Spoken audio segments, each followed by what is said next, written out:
Hello everybody. Welcome, welcome, welcome, welcome, welcome, welcome, welcome, welcome, welcome.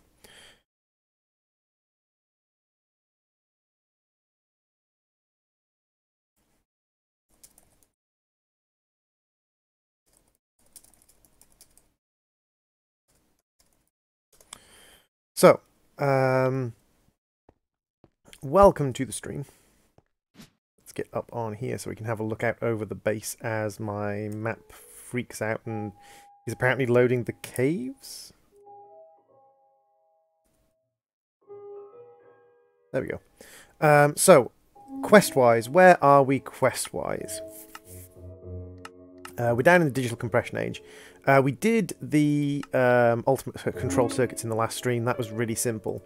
The maximum compact machine, we were using a machine setup that was built here, and all I had to do was throw ender pearls in. Hey, sheep bread, all I had to do was throw ender pearls in. So now, if we go and have a look at compact machines, you will see we actually have 64 compact machines. So that means that that is done and complete. And you all saw in the previous couple of streams, hey Shrek Cult Leader, welcome to the stream. You saw in the previous couple of streams how we set up an automated system for that. So that is our automated little doodad for that been used.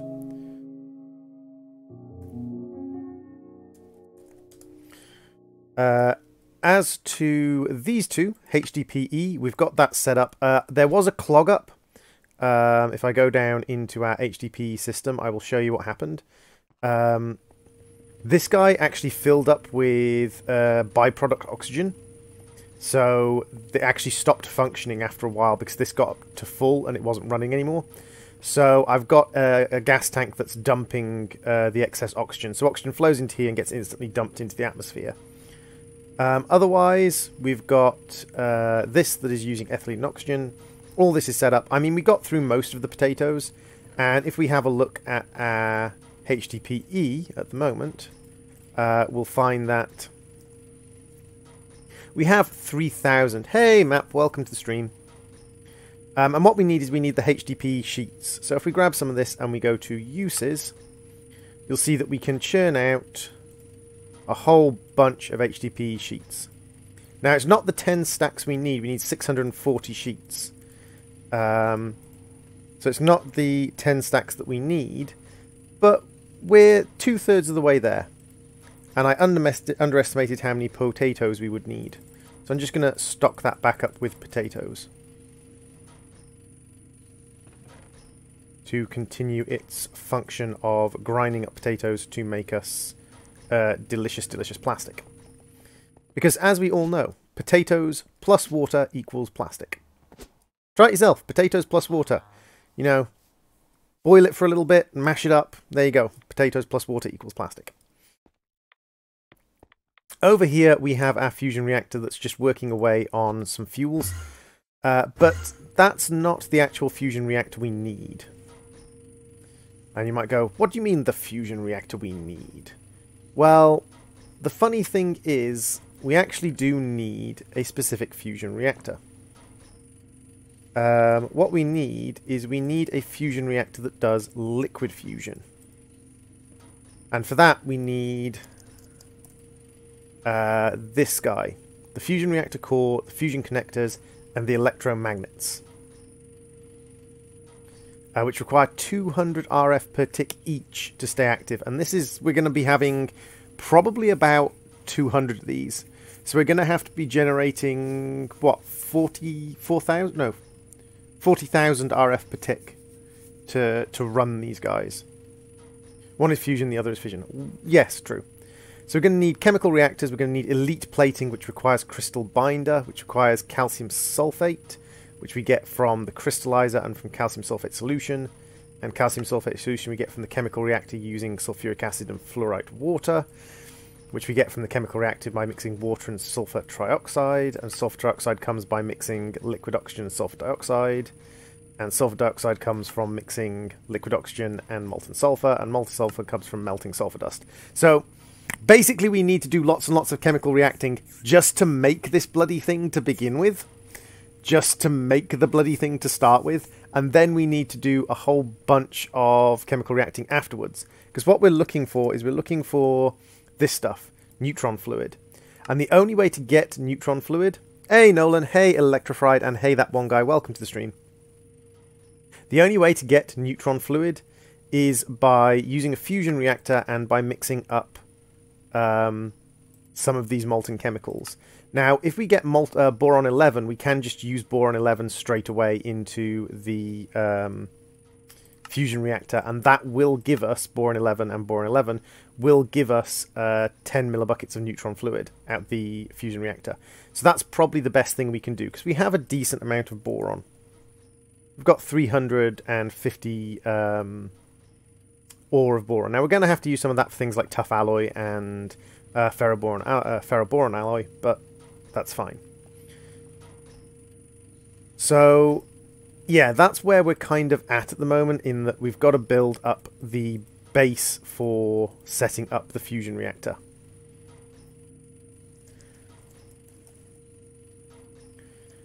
So, yeah. The electromagnets themselves, not massively difficult. Again, they use advanced plating rather than elite plating, and it's very, very expensive. Considering how many of these we need, I think the minimum we need is... Actually, let's get some dirt and lay it out. I think the minimum size we can have is reasonably large. So it's going to take a lot of tough alloy. So the central core is a 3x3, if memory serves. Bear in mind, I haven't done this for a while. So this is what our nuclear fission core is going to look like. We're going to have this 3x3. Then I think the minimum we can go at is 1. And then we have to have this around the outside.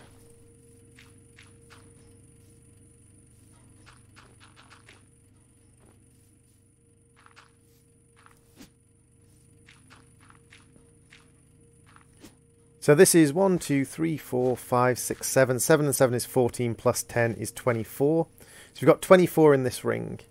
We're then going to have another 2 rings that are going to be going around like this. So that's going to be 9 and 9. Because this is 7 wide, so this is going to be 9 wide. So we're so far at 24, and then we've got 9 and 9 is 18, and 9 and 9 is another 18. So that's... hey, the Dirk, welcome to the stream. That is 36. And then we've got 14 and 14, which is 28. So we've got 44 plus 36 plus 28. So we've got up to 88. And then we're going to have another ring here as well. And that's going to have to come out to 11. So that's 11 and 11 is 22. And then 9 and 9 is 18. So that's plus 22 and plus 18.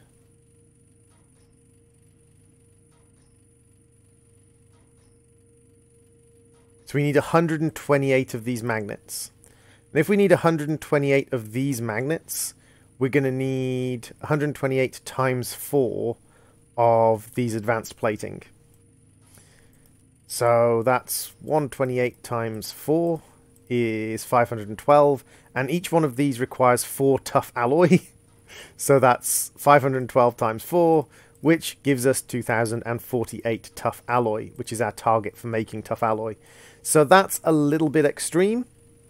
Like 2008 tough alloy is a little extreme, but it's kind of what we need to make, unfortunately. Tough alloy is a bit of a pain in the backside. Luckily, we do have the digital miner. So the digital miner will probably be kind of the core of what I'm going to have to be using to get that much tough alloy. We might actually have no boron left by the end of this. Going to have a good chance of having literally no boron left by the end of it, especially because there's other stuff I want to use tough alloy for as well.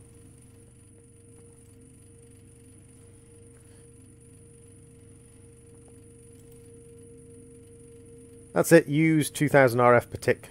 Do it fast.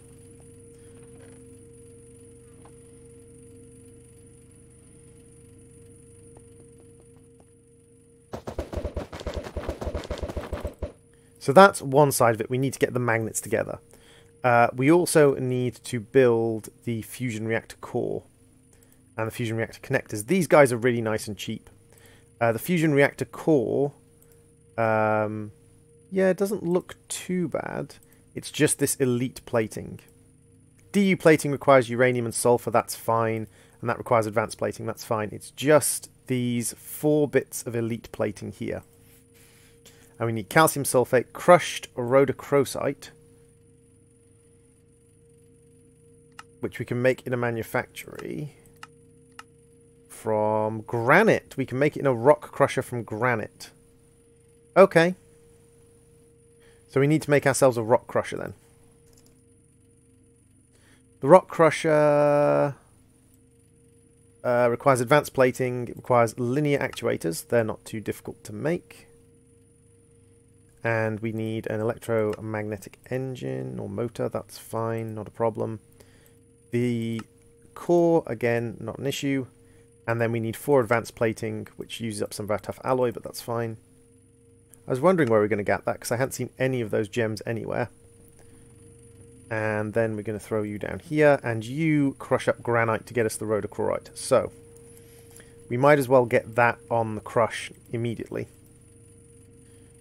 Just on the off chance that we're going to get lucky with that. And if we get some lithium, we can make some more tough alloy out of our ferroboron. Because we're going to need an absolute butt ton of tough alloy if we're going to be making the liquid fusion. So, yeah, that's making us crushed rhodochrosite. It's also making us sulfur and crushed willemite. Willemite makes sodium fluoride. Oh, wait a second. That gets us sodium fluoride solution, and the sodium fluoride solution gets us sodium fluoride, hydrofluoric acid, and hydrofluoric acid gets us fluoromethane, which gets us ethylene and sodium fluoride solution. Okay. Does Fortnite default dance aggressively? Hi, Droid. Hey, Envious. Welcome to the stream. Welcome, welcome, welcome. How you doing, dude?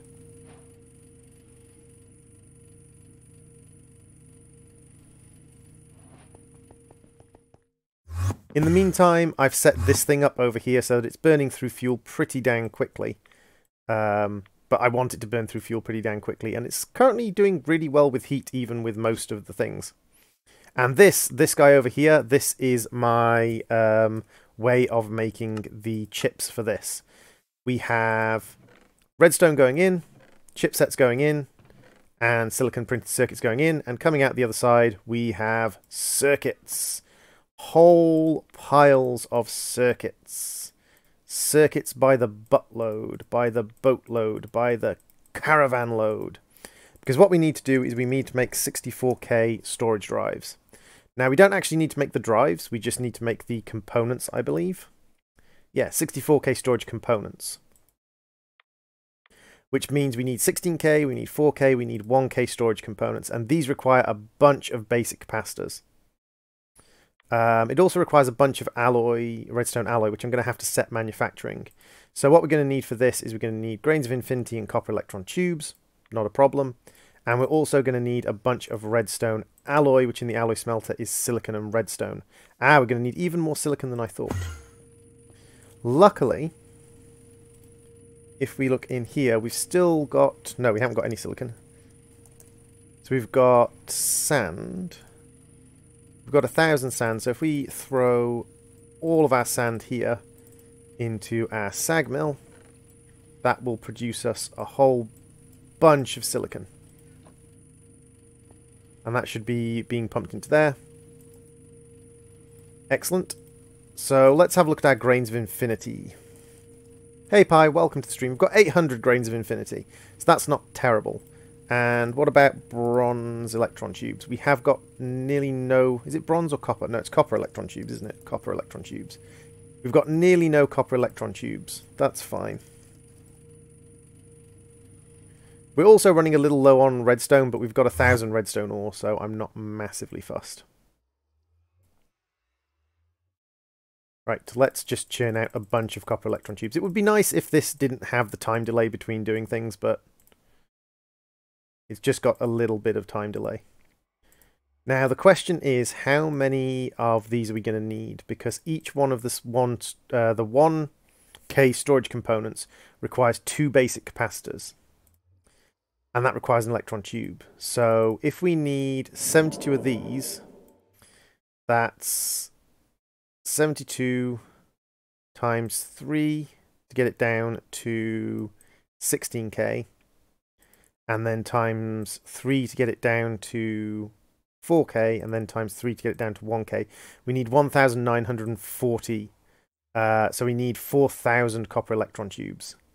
I wonder if there's a way to automate this. Hey, Scaldera. No worries, dude. Let's get some item pipes.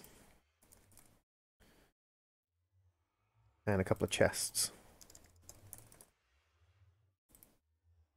And if I was to, say, do something very, very basic like this, and say to you, extract and insert, would you start pulling out? Yes, you'd start pulling out those. Excellent. And then if I was to get redstone and copper and sand and say copper, redstone, copper, sand and redstone, would you input the sand if I told you to extract and insert? Is it odd I'm stopping in to say hello to Droid? No, it's not. How are you doing today, Scal? You're off to work, I understand. So you're not doing brilliantly. But so we need 4,000 of these guys. And that's what? There's 640, 640, 640 basically. So that's 1,500. And we need 4,000. So yeah, let's get a second chest. There's a lot of just mass manufacturing for this that I wasn't really thinking about. And in that case, if we need 4,000 of these, we're going to need 8,000 redstone alloy. Ooh, that's... Oh, ha! That's a lot of redstone alloy.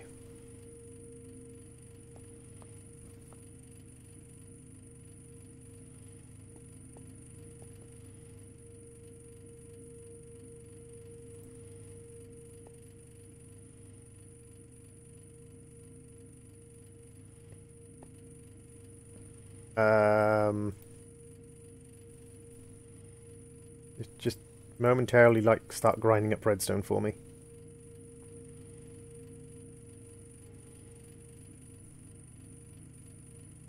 We're going to need 8,000 redstone alloy. Ooh. I'm going to need more sand, because I'm going to need 8,000 sand. Hey, Cool Gamer, welcome back.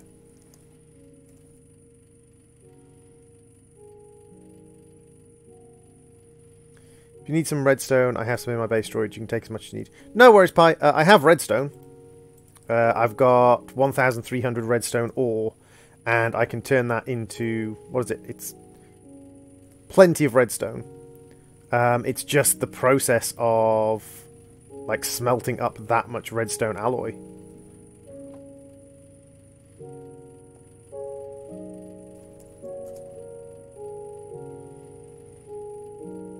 By the way, I'm Rainbow Gamer. Nice.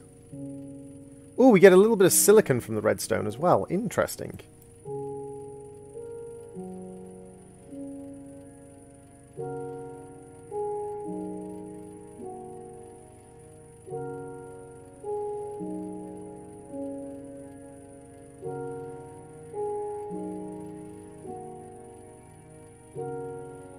I'm surprised we get a little bit of silicon from redstone, but that's useful. Let's put you in here. Let's take all of this stuff out. Like so. And then we're just going to slightly adjust our settings on these. So you are going to extract to the brown channel. And that's going to dump it into the chest. And then you're going to extract to the green channel. And that way, if we put silicon and redstone in here, it should constantly be filling this up to full. It is. Excellent. So I'm going to stick all the silicon I have in here.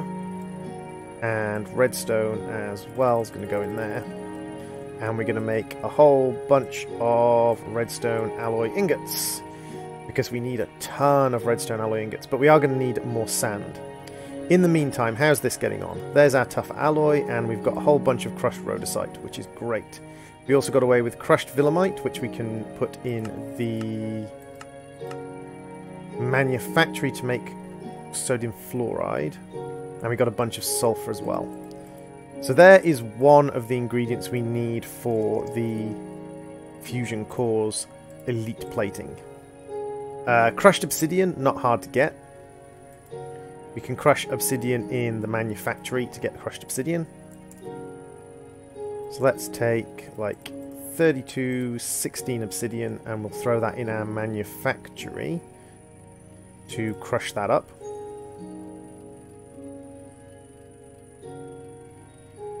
And then we have magnesium dust. That's easy enough. We can get magnesium dust super easily. We can just throw magnesium ore into the manufactory. That's fine. So the last thing we need is this calcium sulfate, which we only get from the calcium sulfate solution, which is fluoride water, which we can get from crushed fluorite. And crushed fluorite we can get from the rock crusher crushing diorite or andesite. Okay. So if we crush diorite, we can get fluorite, which allows us to get the sodium fluoride.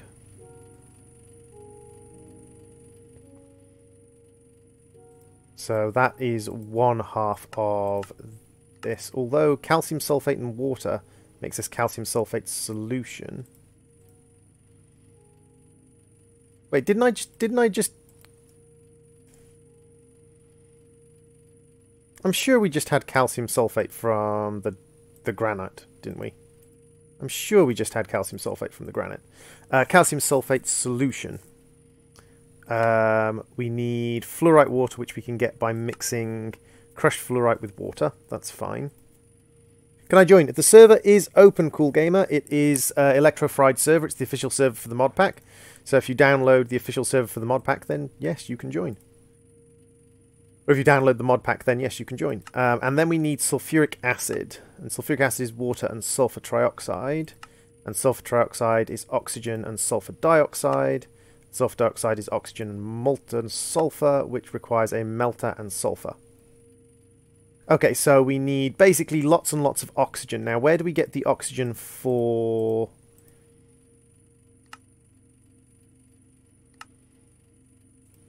Unless there's an easy way to get calcium sulfate. Is there an easy way to get calcium sulfate? No, it's sulfuric acid. So where do we get the oxygen we need for this? Liquid oxygen. Okay, so we're just compressing mechanism oxygen. That's fine. Thanks, Pi. Very useful. I just realised that when I named my second stream, the name didn't get carried over and it just used the name of the first stream. You have to hit the update button on Twitch like 20 times. It's a pain in the butt.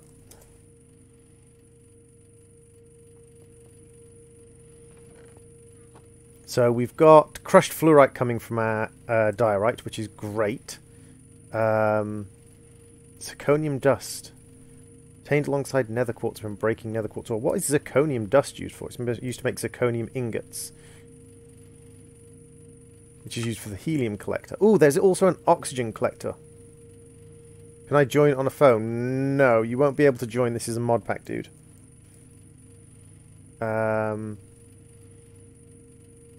Sure, there's an oxygen collector. It's helium collector and nitrogen collector, no oxygen collector. Dang it. Interesting. What about crushed carbonite? What are you used for?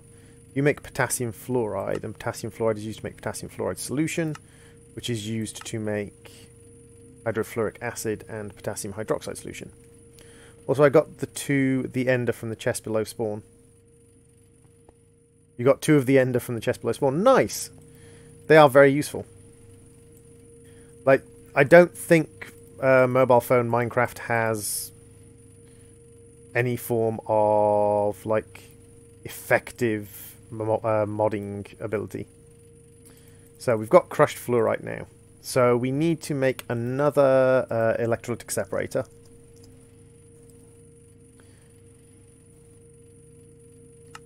Which thankfully is not difficult, we just need some iron grit. Let's grab one of our iron ingots and throw it in the sag mill.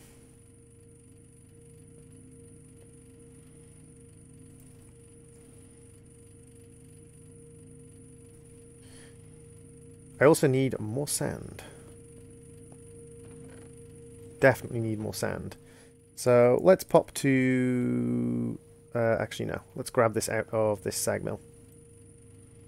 We need to make a whole bunch of liquid oxygen. So we're going to need to make an electrolytic separator, and we're going to need to make a compressor again. So if we set this up over here, we're basically going to have the same system again. And I'm pretty sure we can just pinch water from the system we have. Ender fluid conduits.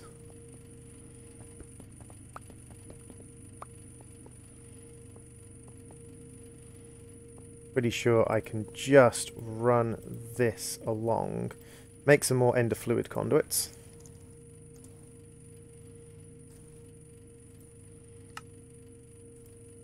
And just have this guy provide water to my electrolytic separator over here. Yeah, there we go. Plenty of water. And then we grab power conduits. And we're just going to run the power conduits along here as well.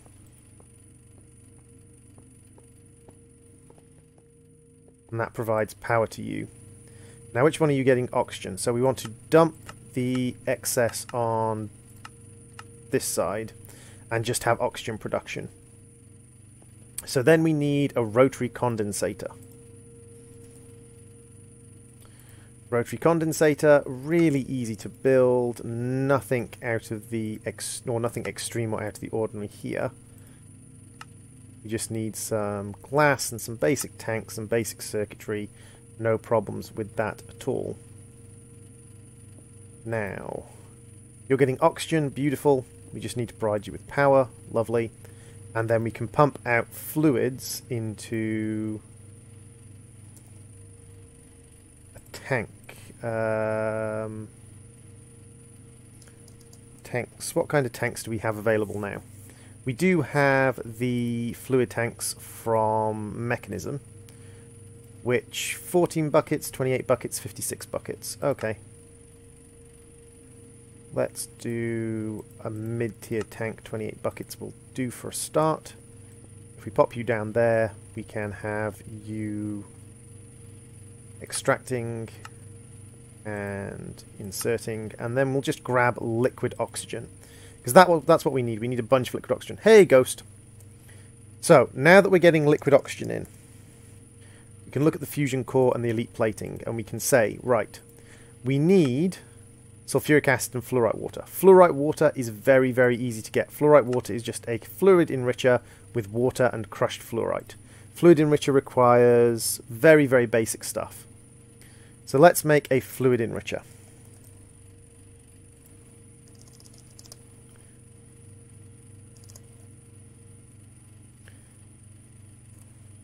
A fluid infuser, a fluid enricher. Here we go. So we need a central core. We need an electromotor. And we need 4 advanced plating. There we go. And now we should just be able to throw together a fluid enricher. Lovely. And here's the fun thing. If we pop this down here, it should get power and water, which it is getting. Lovely. And then I can pipe fluid out the back, and we can make another tank. And we can make fluorite water. Because these tanks contain or keep what they've got in them when we break them, so that's fine. And you are going to extract and you are going to insert. And now we're going to just go and grab some fluorite, crushed fluorite, which we've got 12 of already. And that's going to make us a whole bunch of fluorite water, which is what we need. So you're going to make fluorite water. That's wonderful. So the other thing we need is sulfur, sulfuric acid. Because to get this stuff, we are going to need to make calcium sulfate and then crystallize it. And that requires a chemical reactor with sulfuric acid in it. There is another way of making calcium sulfate, but that requires calcium sulfate crystals, which you can only get from calcium sulfate solution. So it has to be in a chemical mixer, chemical reactor. So sulfuric acid requires sulfuric trioxide and water, and sulfuric trioxide requires liquid oxygen and sulfur dioxide, which requires liquid oxygen and molten sulfur. So we need a melter to melt down sulfur, and then we need one reactor to turn it into dioxide, 2 reactors to turn it into trioxide, 3 reactors to turn it into sulfuric acid, 4 reactors to turn it into calcium sulfate. So we need 4 reactors and a melter. Whew! Let's grab ourselves a melter. Nether bricks we've got. Advanced plating isn't too expensive. Again, we're using up lots of tough alloy to make all of these things, but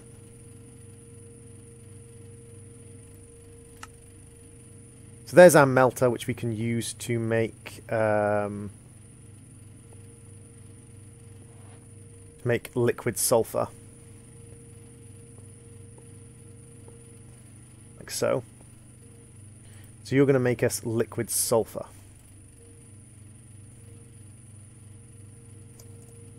And we've got a bunch of sulfur dust from immersive engineering. I'm not sure if that would actually work in the melter. Yeah, it works in the melter. That's fine. So you can make us liquid sulfur in the meantime. Wonderful. So while you're making liquid sulfur, we have to look at the chemical reaction chambers. So we've got...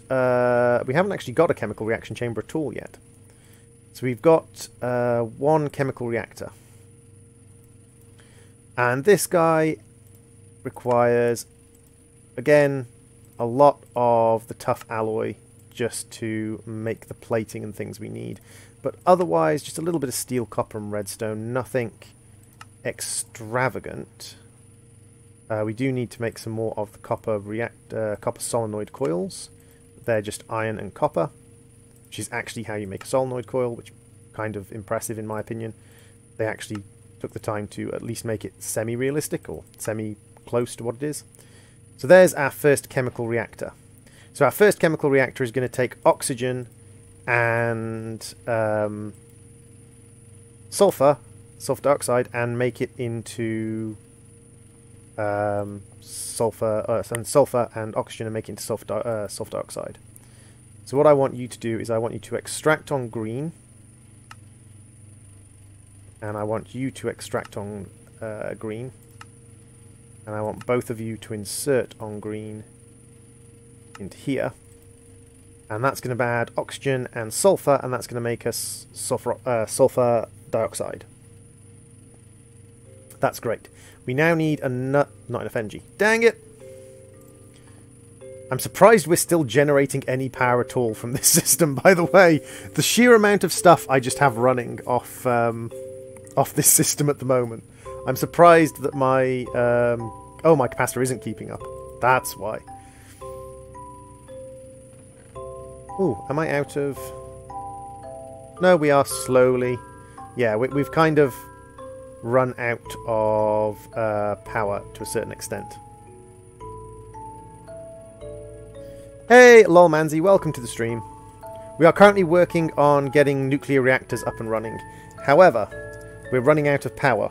So, because we're running out of power, and I do have some plutonium, I'm going to make 4, 6, 8... So we're going to make... How many of these can we make?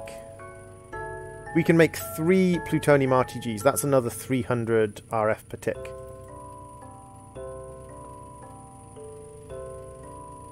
That we are generating. So fingers crossed that is more power. All of these guys seem to be getting enough power, to be fair. I want your crushed fluorite. You're going to go into here to continue to make us fluorite water. You're continuing to make us oxygen at a slow but steady pace. Excellent. I might take the speed boosters out of you guys just to reduce the amount of power being used by this system, because we are well on our way to getting this done.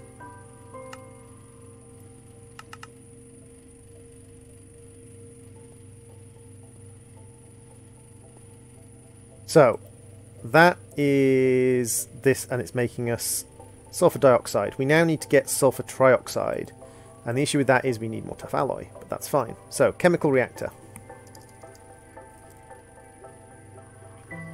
The other thing we could do as well is just very quickly grab my transceiver, because this thing is receiving power from my reactor core at the moment.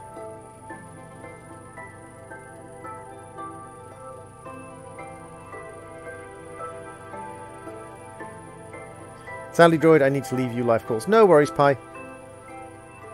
It's okay, dude. Stuff happens. So we need another chemical reactor. And for that, we're going to need 3 more advanced plating. For which we need more basic plating. There's 64 basic plating. Basic plating, nice and cheap. So we need 3 more of these guys without any problem. We're going to need so much advanced plating, by the way. It's going to get ridiculous very quickly. Because we're going to need to do the electromagnets. But it's fine. The funny thing is, I don't even care about the power that this thing's going to produce. I just need that fluid. That fluid, baby. That fluid. So now what I need to do is I need to run you with extract and insert. So you're going to put sulfur dioxide in there. Now I'm hoping that you're going to get liquid oxygen as well. Lovely. So you're going to get a piece of the liquid oxygen pie as well. And that's good, because that means you're going to be able to make me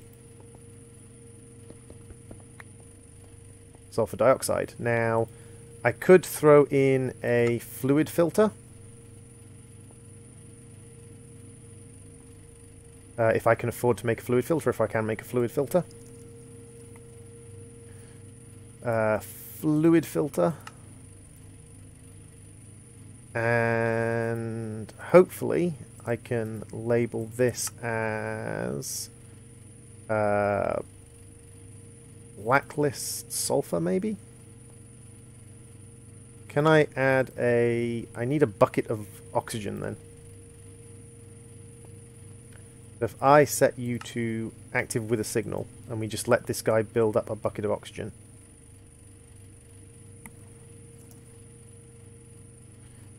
Because there are 2 different chemicals running through here at the moment. Actually, no, what I could do... Let's see if this works. Can I just tell you to filter oxygen? I can! Beautiful! And then this keeps all of its settings, and so all I have to do is say always active and round robin enabled. So now oxygen is going to flow into this one to make sulfur dioxide, and into this one to make sulfur trioxide. That's beautiful. Although my electrolytic separator here could probably use a little bit of help of a couple of speed upgrades. Because we need a lot of oxygen. Speed upgrades in you, and then a couple of speed upgrades in you to make us plenty of liquid oxygen. So that's going to get us sulfur trioxide.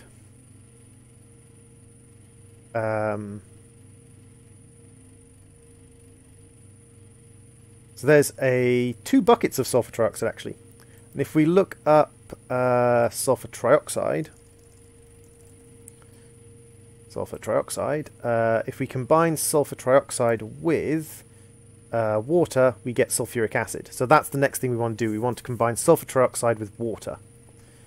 And that's actually not a problem at all, because we're going to say to you, we're going to extract on red, and we're going to bring you around here. And we're going to put the chemical reactor here, we're going to bring it water. So we're going to give it sulfur trioxide and water, and we're going to power it, and it's going to be wonderful. So we need yet another chemical reactor.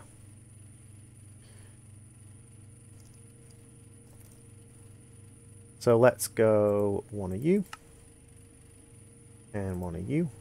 Oh no, sorry, 4 of you. And one of you. And one of you. And then we can make another chemical reactor. Oh no, I did not make one of you. My apologies, I thought I had. Am I out of solenoids again? Weird. I thought I'd made loads of solenoid. Let's make 16 then. And one of you, and then we can make ourselves another chemical reactor. Lovely. And now, if we throw this down here, and we say insert on red, get rid of the liquid oxygen, and then you are going to extract on red. So that's going to fill this up with sulfur trioxide. We now need to give it water, which is fine because we can get more fluid ducts. We need some ender fluid conduits. We need more vibrant alloy. That's fine, we can get energized alloy. And ender pearls. And combine the two together in here, because we have a second alloy smelter, luckily. And we're going to rig power across, and then we're going to put water in, and that will give us our sulfuric acid, which will be the last stage before we mix it with the sodium fluoride, which is excellent because we can actually put the sodium fluoride mixer back here. And the reason I want to use the top level conduits, these ender fluid conduits, is just because ender fluid conduits allow us to transfer multiple different fluids through the same conduit. So what we're going to do is we're going to set extract to red and always active.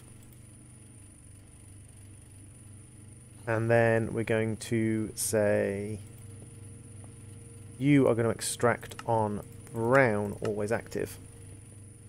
So now we have red and brown.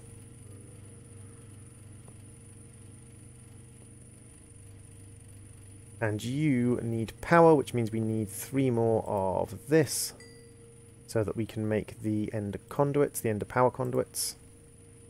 Oh no, 2 more, because we've got plenty of the second tier ones. So we're going to power you. Sorry. And that's going to make us our sulfuric acid.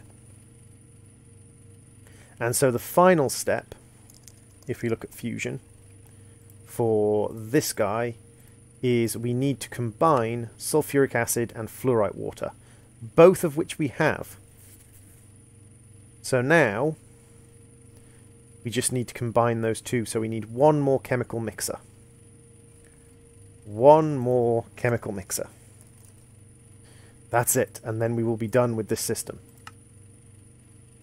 4 plates, 1 machine casing, 1 electromotor, 1 servo, and 1 chemical mixer.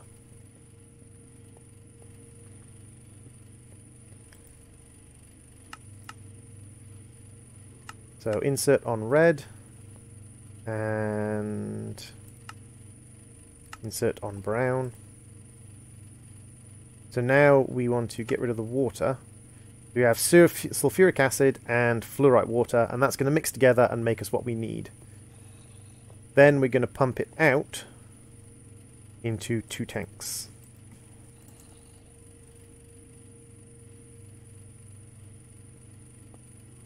And we're just going to get one tank going to start with. We're going to say round robin off. We're going to say extract always active. And once this has finished one chemical cycle, it's going to have a little bit of one thing, and then it's going to pump it into the tank. It's going to have a little bit of another thing as well, which it's going to pump into a second tank up at the top for us. So there we go. We've got that, and we've got this. So we've got both of the things we are generating now. We've got the...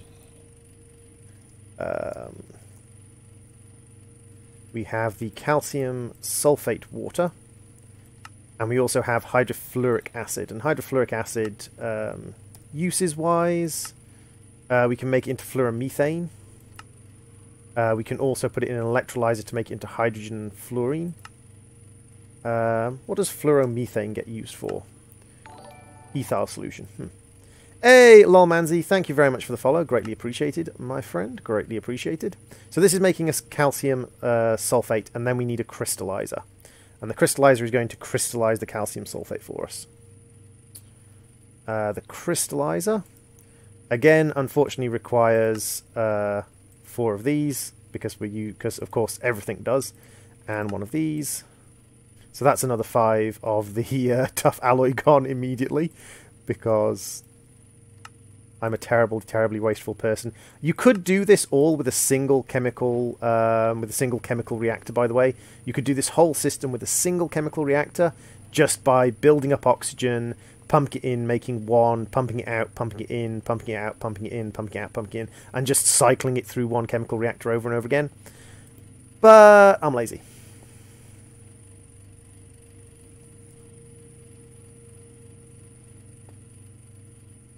So you are going to extract always active and insert. And there we go, calcium sulfate water. And then we're going to draw power up and across into here. And this is going to make us our calcium sulfate. Ta-da! It's one hell of a messy system, but it does exactly what I need it to do. Give you some more crushed fluorite. So, are we getting any sort of like sticking bits? We've got plenty of oxygen. We've got a little bit of sulfur in there. We've got plenty of oxygen. We've got a little bit of sulfur dioxide in there. We've got plenty of water. We've got sulfur trioxide in there. And we've got fluorite water. And we're kind of sticking on sulfuric acid. That's kind of our sticking point. But we are working to slowly correct that. So all of that massive system there is literally just so I can make 4 elite plates. For which I must admit I need 16 of this stuff, but that's fine. Not a problem. We're going to make sure we get magnesium dust ready. So I'm going to throw 64 magnesium ore into you, and you can crush that up. And in the meantime, we are just sitting... And we are actually out of silicon and sand. So that's the next thing we need to do. Unfortunately, we need to go and do a little bit of sand farming to get silicon so we can get some more redstone alloy. However, that's not too much of a problem. While we're here, we can stop by at Pi's manufactory, at Pi's little island, and see how Pi's doing. Oh, we've got a little splash of colour now. We've got a little bit of yellow terracotta and a little bit of blue terracotta. There's a little splash of colour into his build. I mean, he's not actually built any machinery yet here. He's got some machinery back at home. He's got some bits and pieces back at home. But he's not really built himself any machinery. Ooh, someone has... No, not some... Nope, no one has declaimed. It's just that loading slowly. I thought for a second there that someone had declaimed their area there. So I have my sand mining area over here that's near the end portal. And we're going to pop in and we're just going to do a quick bit of sand mining to get a couple of thousand sand.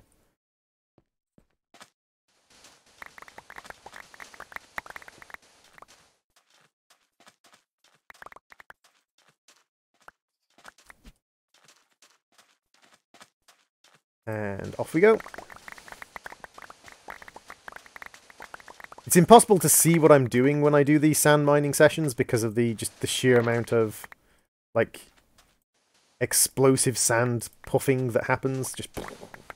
But It's probably also not great for the server, to be fair. But it's a reasonably quick and effective way of gathering a whole bunch of sand. And we need the sand for glass, so that we can make quartz glass. We also need the sand for silicon, so we can make redstone alloy. And we need the sand to make into silicon, so we can make silicon circuits. So we need a whole bunch of sand for silicon. Hey, Beam Boys, welcome to the stream.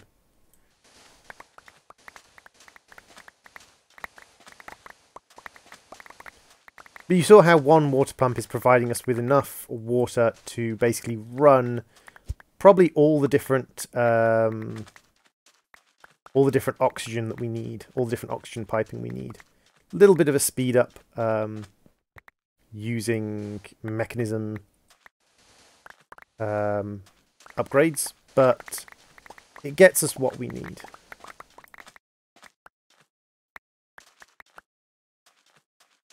What am I wearing? I am wearing a jumper, because it is cold. What does it look like I'm wearing? Do I look terrible? Admit it! I look terrible. Ooh, the sand here is very deep. And now I am out of fuel in my drill. So, we got almost an inventory's worth of sand done. Slash home. Yeah, reasonably cozy. Is a nice cozy jumper. So now I need to basically melt this down into silicon. No, you don't. Oh! He's sexy. He's so sexy. He needs many, many sexy. So we're going to throw most of the sand in here to turn it into silicon. I'm going to keep probably a stack of sand out, and we're actually going to throw it in here to make it into glass. Hey, Trickster Colony, welcome to the stream. And, oh my Grundles, welcome to the stream. Trickster Coldy, welcome, welcome, welcome. Thank you very much for the mini raid, oh my Grundles, or Trickster Colony, whichever one it was. And Phenomicon, welcome to the stream. Trickster Colony, please find yourself a little corner of the SSD and make it your very, very own. The SSD being our little fan group over on Twitch. So, for those people who just joined us on the raid, we are currently going through Nuclear Craft. And at the moment, what we are doing is we are taking water out of here, and we are combining water with fluorite to make fluorite water. We're breaking water down into hydrogen and oxygen. We're condensing the oxygen into liquid oxygen, and we're combining liquid oxygen with melted sulfur to make sulfur dioxide, combining sulfur dioxide with oxygen to make sulfur trioxide, combining sulfur trioxide with water to make sulfuric acid, and combining sulfuric acid with that fluorite water that we're making over there to make ourselves calcium carbonate water. And that is what we're making in here. And you, my friend, have filled with the wrong thing. Dang it. Stop. Don't pump any of that into here. Is the mod pack called Mass Production? The mod pack is indeed called Mass Production. Omnigrundles. It's by the guy called Electrofried, who might be in the Discord, in the Twitch chat with you. It is a open public server run by Electrofried that I am playing on at the moment. So I'm actually playing on an open public server for mass production that is run by Electrofried. Luckily, it does have chunk claiming, so my chunks are reasonably safe. Why did I come down here? Well, first off, I can check the copper electron tubes. They are running fine. And the other thing I needed to do was fill up my drill. Lovely. My drill is now nice and full. It's a staged mode pack, so in the very first beginning of the pack, the only thing you have access to is bonsai trees, quark, and quark pipes. But the idea is that each stage, instead of setting thousands of little goals, like, for instance, in Project Ozone or things like that, there's lots and lots of little goals in the quest book. In this mod pack, you only ever have 5 or 6 goals per thing. And each of those goals are very, very general. Make 900 charcoal, or make 600 aluminium scaffolding, or make 60,000 millibuckets of liquid sunshine. They're very general. And you can do them however you want. You can set up whatever machines you want. You can do them slowly or quickly. It doesn't really matter.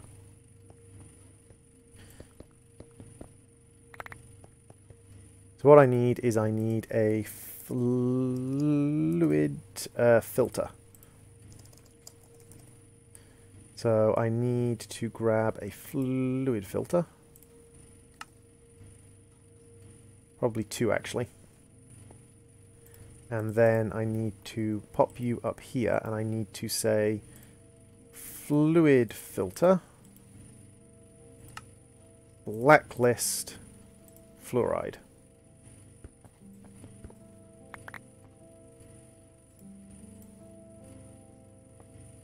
Like so. Excellent. And then we can just throw all of this unwanted fluoride into the bin. There we go. Cactus trash can. As far as that goes, do we have a void, a fluid void? We don't have a fluid void. Do we have any sealant? We don't have any sealant. Do we have any cactus? Just go down the list of what we require to make each thing. Okay, so I think it's cactus green we cook to make sealant. No, it's not. How do we get sealant? Sealant is... we just craft cactus green. Excellent. If we craft you with you, we get a fluid void. And then if we get one of our fluid conduits, like so, and... oops. No. You. Good. Actually should have kept one of those fluorite things back, actually.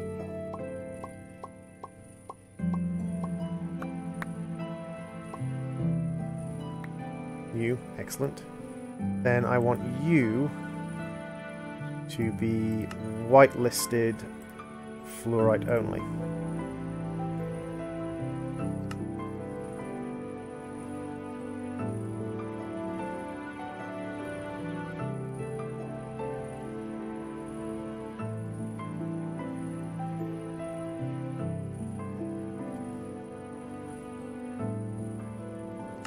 So you've whitelisted fluorite and you've blacklisted fluorite. So you should be pumping your fluorite out into here. Excellent.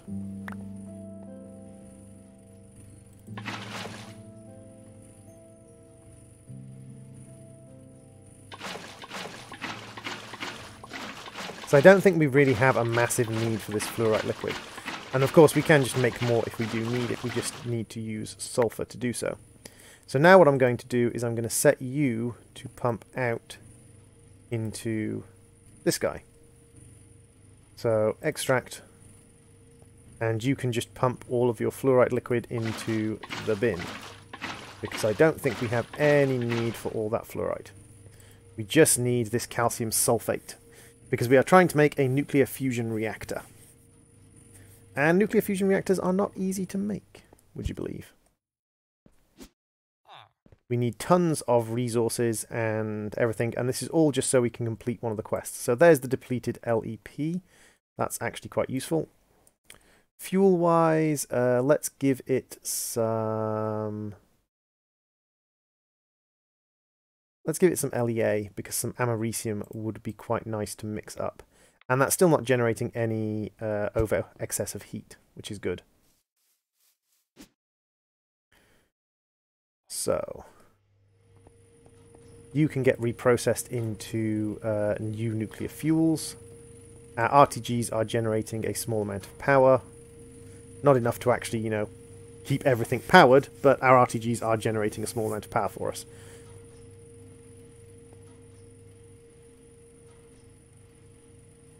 Okay, so...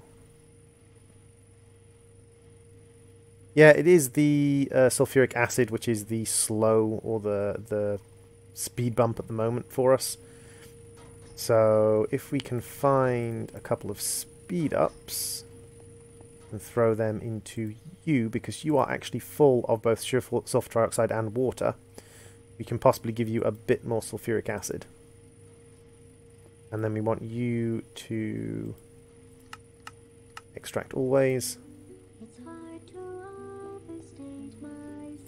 Satisfaction.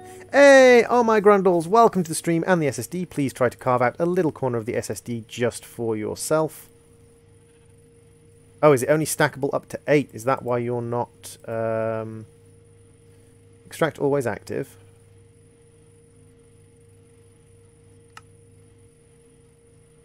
Insert.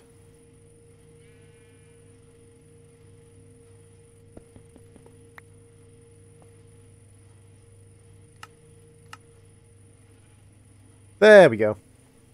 Not sure what went on there. So the reason we need calcium sulfate is we need to make this crystal binder. And we did grind up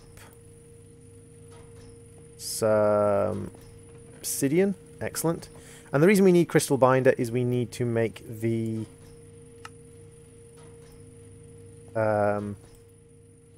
we need to make the fusion core. And the fusion core requires advanced plating. And advanced plating requires crystal binder. So there we go. We have 16 crystal binder. That's actually enough to make us the advanced plating. We need to make these... Sorry, the elite plating. We need to make these DU plates, which means we need 4 more advanced plates, but that's fine. Because the 4 more advanced plates can be used to make the DU plates. If we find them in here. And we've got the depleted uranium 3... Oh, we don't have 238. Oh, where are we getting 238 from? Depleted uranium blocks. Or from an isotope separator separating uranium ingots. Oh, we used it all to make fuel. That's why. We used it all to make fuel pellets. That's why we don't have any depleted uranium 238. Into the the isotope separator with you. Now here's the thing, I'm not sure if these elite platings, we have the fusion core, the elite solar cell, the basic lithium ion battery, which is a, what's that, 1, 2, 3, a 64 million RF battery. That's actually pretty good.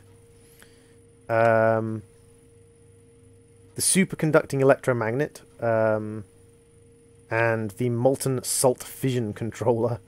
Some of the stuff in this mod pack is ridiculously complicated.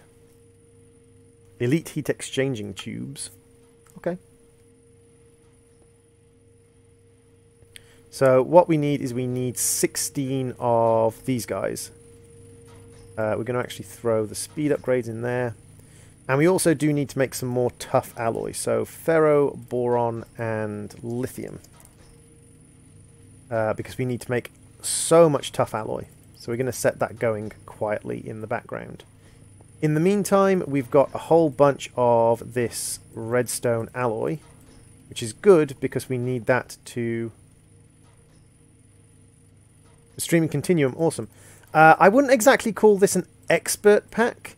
I would say this pack has some very complicated mods in it and relies upon you just being willing to work your way through it. You could play this pack a lot slower than I'm playing it, and it would be a lot easier. It's certainly not got expert mode crafting. It's got some edited crafting patterns. Some significantly edited crafting patterns. For instance, the AE crafting patterns. But a lot of it is just very, very... It uses the base crafting. And I think that's the big difference for me between this and most of the higher level sort of expert mode crafting things. Is that the higher level ones often ask you to do ridiculous crafting patterns. So the 1K storage thing, very, very simple. We're going to make a whole bunch of those. So there we go. And we've run out of capacitors. So we need to feed this with more copper and redstone. It is an in-between. I think it is very much an in-between. Hey, old man, welcome to the stream. I'm afraid I don't speak Russian, but thank you very much for the hello. I say it was very much an in-between between expert mode. It's very much more, to me it seems very much more like something like SevTech, where it's not necessarily expert mode crafting, it's just you get certain stuff available at certain times, and you have to kind of work your way around having those things available and only those things available.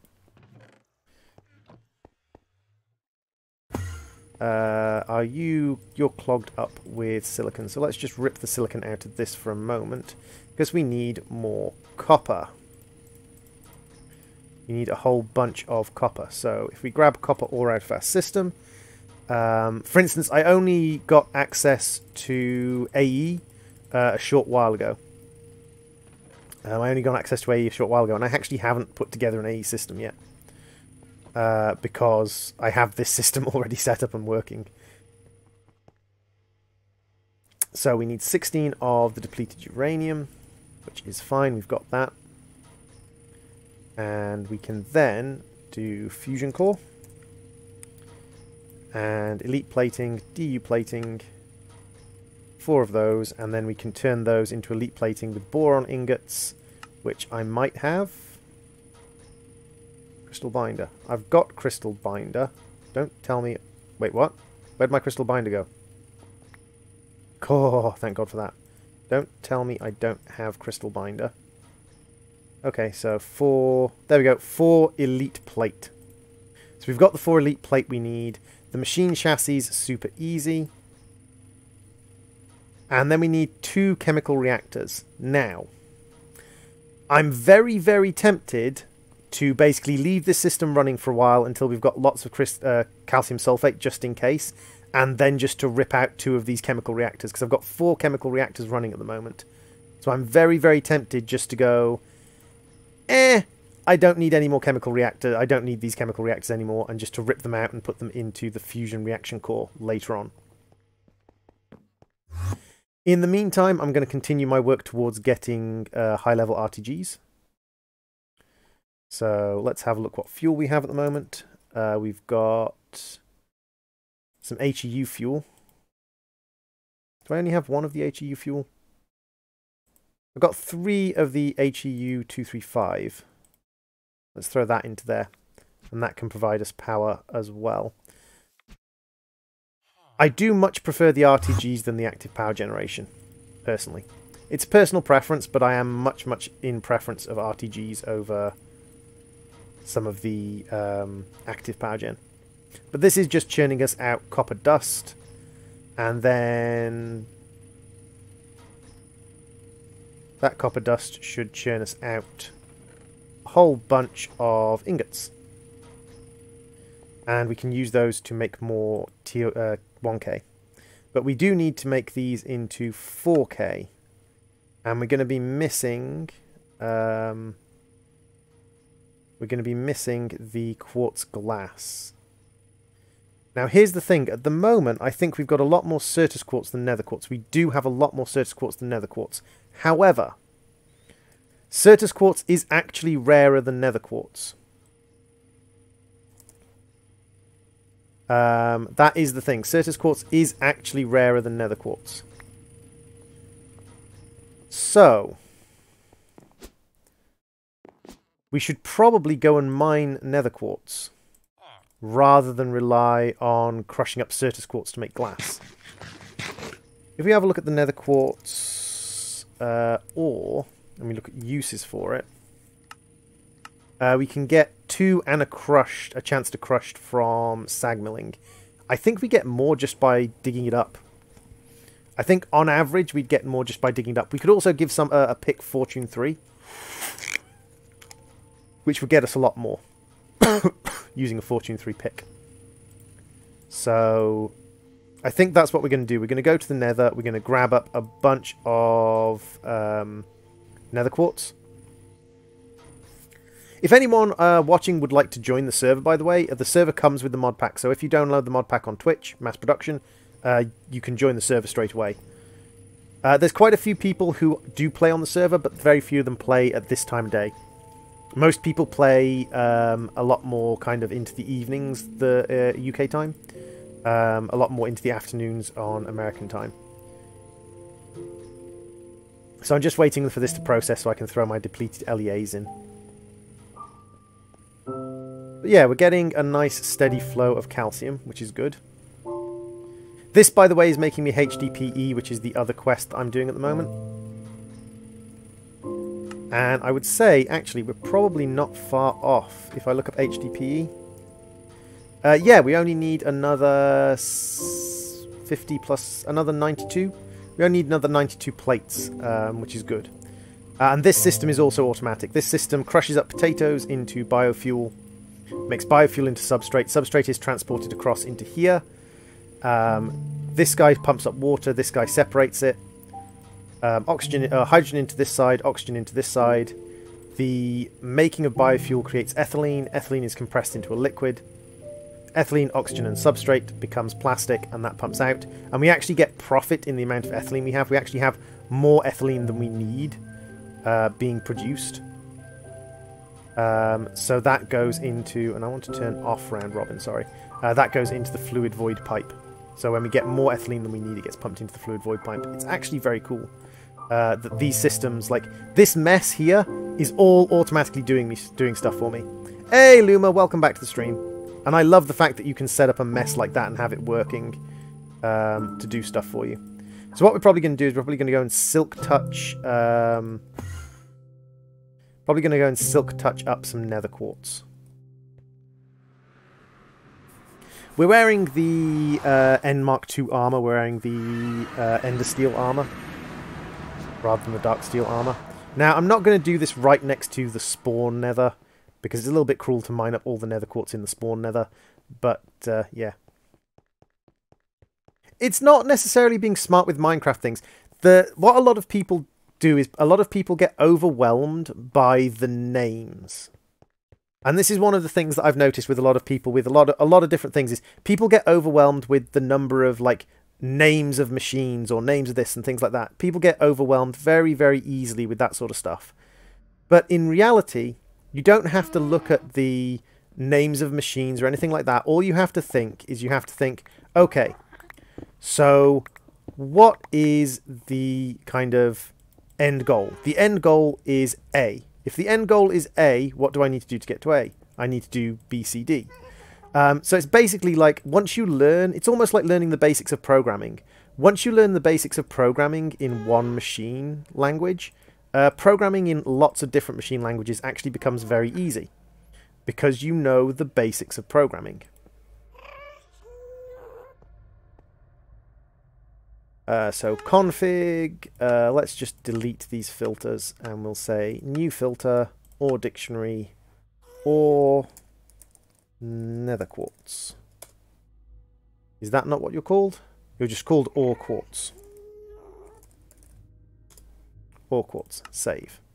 And we're going to say a max height of 240, a radius of 32 blocks from the center. So a couple of chunks, minimum height of 0, and start. So it's found us 1,580. So what we're going to do is we're going to use the claim chunks to claim this whole area. And then we're going to be very naughty and we're going to chunk load this whole area for now. And we're also going to put down a waypoint. And this is going to mine us up an absolute ton of nether quartz ore. Nice and simply. We could also ask it to mine all the glowstone in this area, but you can see that like we're a nice distance away from the public blaze farm. No, my claim is over here, game. Catch up. FTB utilities and the journey map don't always behave very well together, I have to say. So we've got nether quartz grinding up because we need nether quartz for making the glass. We've got copper being made because we need copper for making the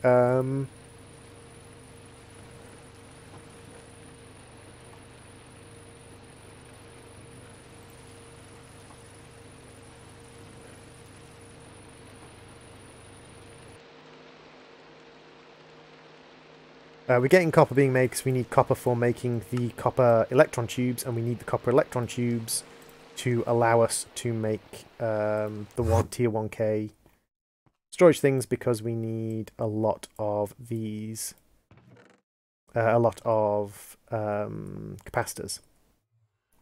Now, as far as capacitors go, every capacitor requires 2 grains of infinity. We've only got 500 left, and we need probably another couple of thousand capacitors. So we're going to have to set up another... We're going to have to set up our Grains of Infinity farm again. But rather than set it up a long distance away from us, I'm probably just going to set up the Grains of Infinity farm like down at the bottom, underneath something that's already chunk loaded. Because at the moment we're chunk loading our base. So I'm probably going to do it like directly underneath the storage and the... so directly down here, basically. Grab some torches. That's Trosh torch. Sure, I have some normal torches. I do. Make sure we don't get any spawns, and then we're just going to go straight down.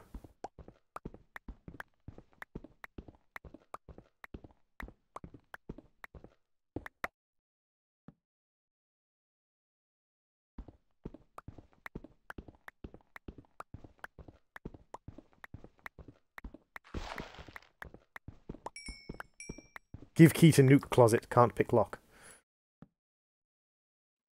No nukes. Only droids. Robot army for the save. But yeah, we're going to dig down. We're going to set up our Grains of Infinity generator again.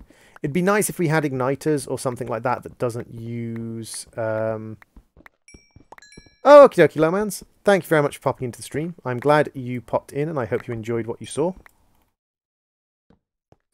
I hope you have a good night.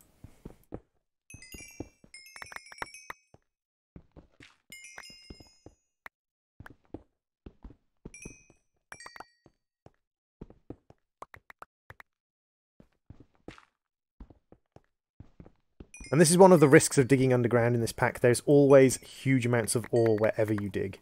And it just becomes so tempting just to dig it all up and just be like, my ore! Was Lurking playing on the Xbox? Awesome. I hope you had a good time. So, what we need is, we need something that will produce fire. And we don't have igniters.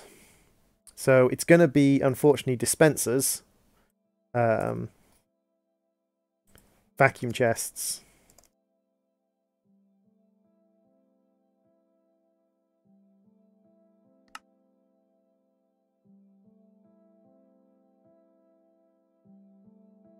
Oh! Look at that crazy face. We are going to be doing a raid at the end of the stream, guys, so please do stick around if you are around at the end of the stream, because we are going to be doing a raid. But so there's our vacuum chest, there are our droppers. We want a timer, which we have. Like so, and we want a couple of redstone. Bloop. And we're going to set you to being, like, what is it? It's, how long does it take for a thing to delay? Let's see. Flint and steel.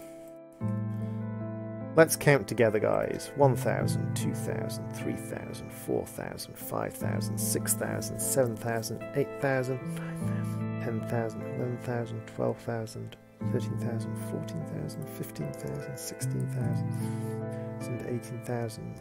So it takes like 20 seconds probably, shall we say. In which case 20 seconds is 400 ticks. So, actually going to set up both of these. Then we need hoppers or item pipes. Item pipes.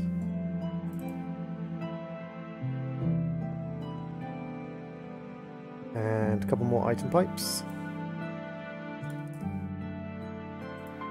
Barrel. Actually, 2 barrels. So we're going to say U. Extract always active. Insert. Insert. And then we're going to go item pipe, barrel. And we're going to go insert. Extract always active. And extract always active. And then what we're going to do is we're going to make shit tons of flint and steel.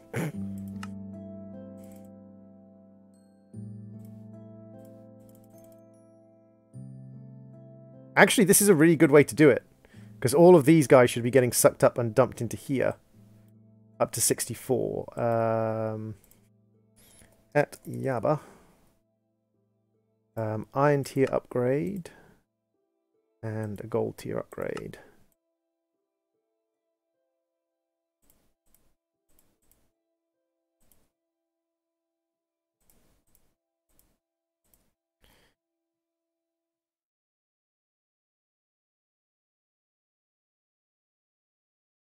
So let's make some more flint and steel. Oops, no, that's not what I wanted to do. I wanted to make flint and steel, and I made up barrel upgrades, but that's fine. Flint and steel. Just used a little bit of gold.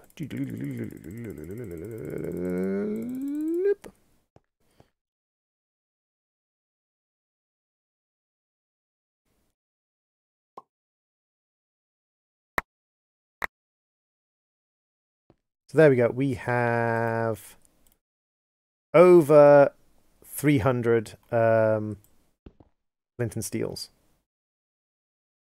There we go. We have over 300 flint and steels. What I'm going to do is I'm actually going to flip the barrels around. Like so.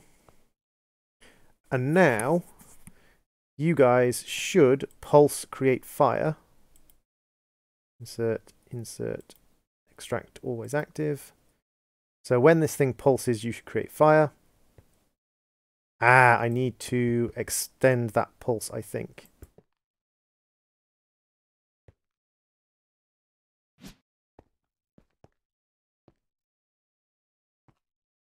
Do we have any, like, redstone cable? We do have redstone conduits, yes.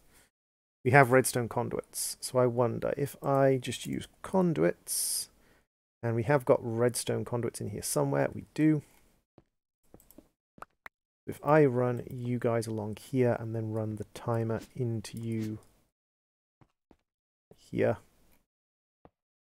like this, and have you output redstone signal. I believe that's what I want, or do I want input?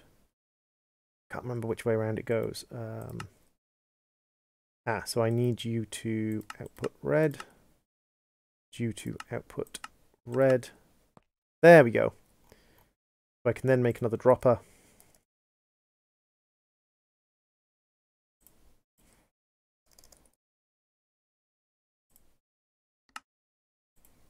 And use the dropper to make another dispenser. And then, nope, that's not how it wants to be. It wants to be facing this way, and we just grab another item pipe.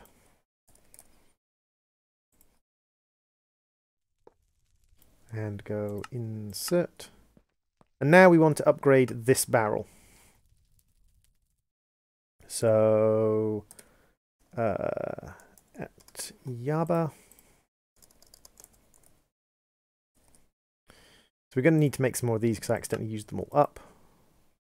And then we want to make an iron upgrade. And we've got some upgrades here anyway.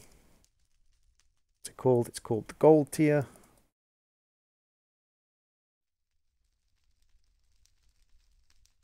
Hey, Elf Daughter, welcome to the stream. We have been building absolutely crazy contraptions.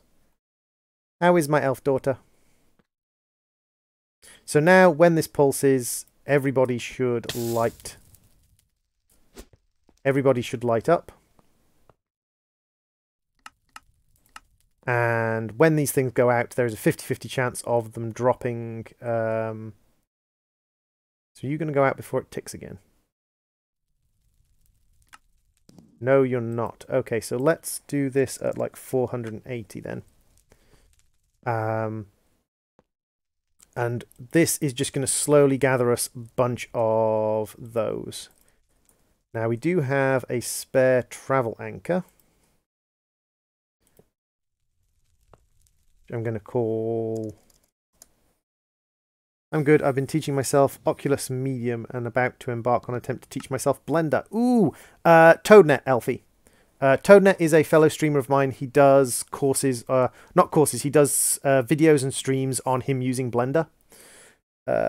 Grains Farm. The question is, can I see? Yes! So I can get up and down to my grains farm. Excellent.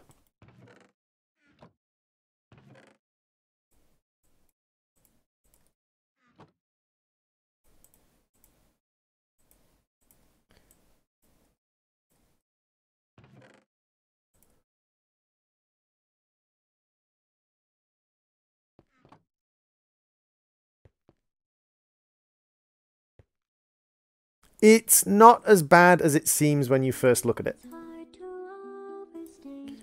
Hey, Landon, welcome to the stream and the CPU. Please process as much data as you can while you're here. Okay, so we have run out of sulfur, which means we aren't producing any more sulfur dioxide, which means this system is dead in the water. Now we have 17 calcium, and the only use for calcium is to make crystal binder. The only use for crystal binder is elite platings, and the only use for crystal binder elite platings are these things. And we've got enough we've got enough calcium to make 32 crystal binder, which is enough to make 16 plates. So we've got enough to make 16 plates. So we've got enough to make 4 more of these machines if we need to, including an elite solar panel, a basic lithium-ion battery, superconducting electromagnet, and the molten steel stuff. I don't think we're going to need to get into any of those. So I think we're safe to dismantle this system for now. As messy as it is, I think we're safe to dismantle this system for now, because I don't think we actually care about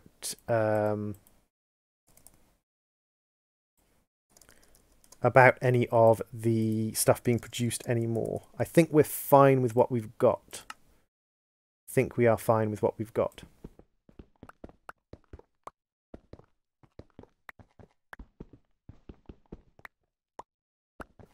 And we do have some spare liquid oxygen if we do need it later on.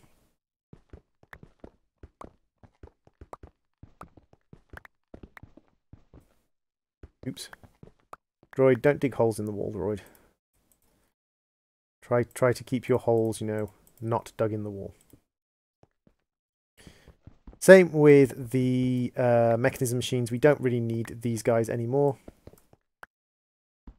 And we've used up all the fluoride anyway. Again, dug a hole in the wall because I am clumsy, but that's fine. But you can see how that system worked. We basically used mechanism to produce oxygen. We used oxygen and sulfur, and we made sulfuric acid eventually. It took a long time to make sulfuric acid. It went through like 4 or 5 processes. But once we'd made sulfuric acid, it was a very, very simple system to just go, okay, that's you done. Don't need to worry about making any more of you. It was a very simple system just to combine it all together and get what we needed. So actually we made 2 more calcium carbonate while I was just talking there. So yes, empty everything into the system. And that does give us 2 chemical reactors that we're not using that we can use to make the fusion core, if we so decide. HDPE is still being produced, although slowly. But that's fine.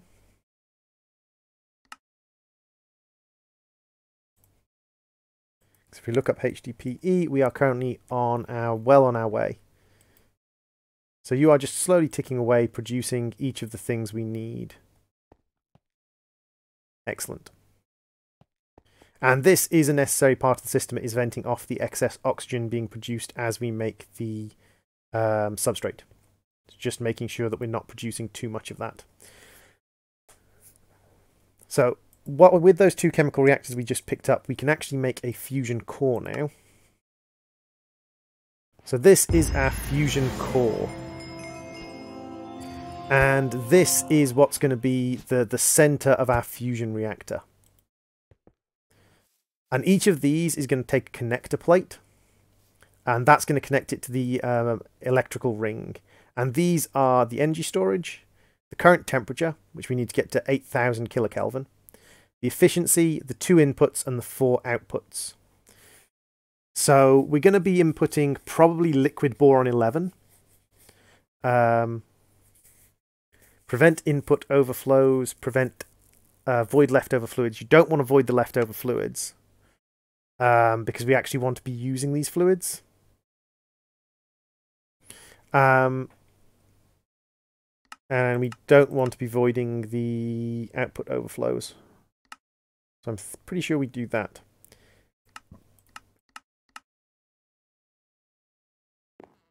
So yeah, this thing's going to take a little while because to build this thing, we are going to need fusion connectors. Very, very simple. Basic plating, copper, and basic alloy. And we're going to need, I believe, at least 4 of these. I believe we need to build at least 4.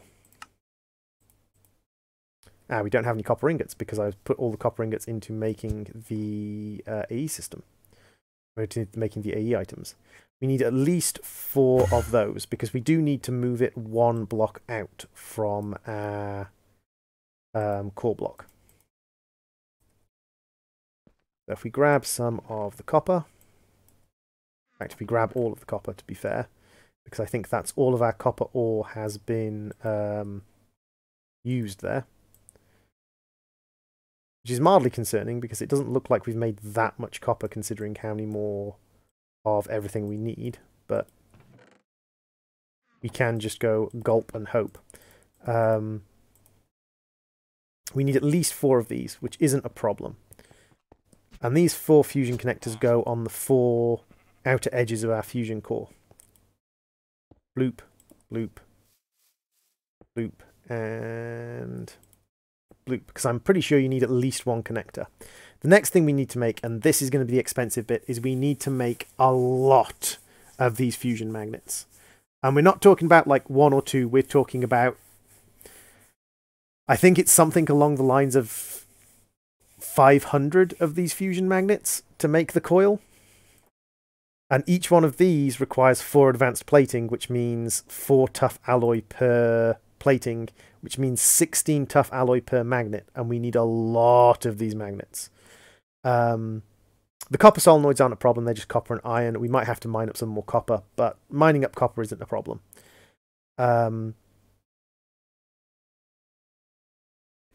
But they do require, and the other thing is they require RF to function.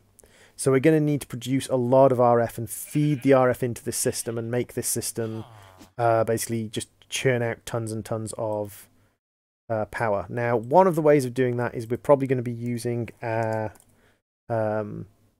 system here, and we're probably going to be feeding it with all sorts of... Oh, that's depleted.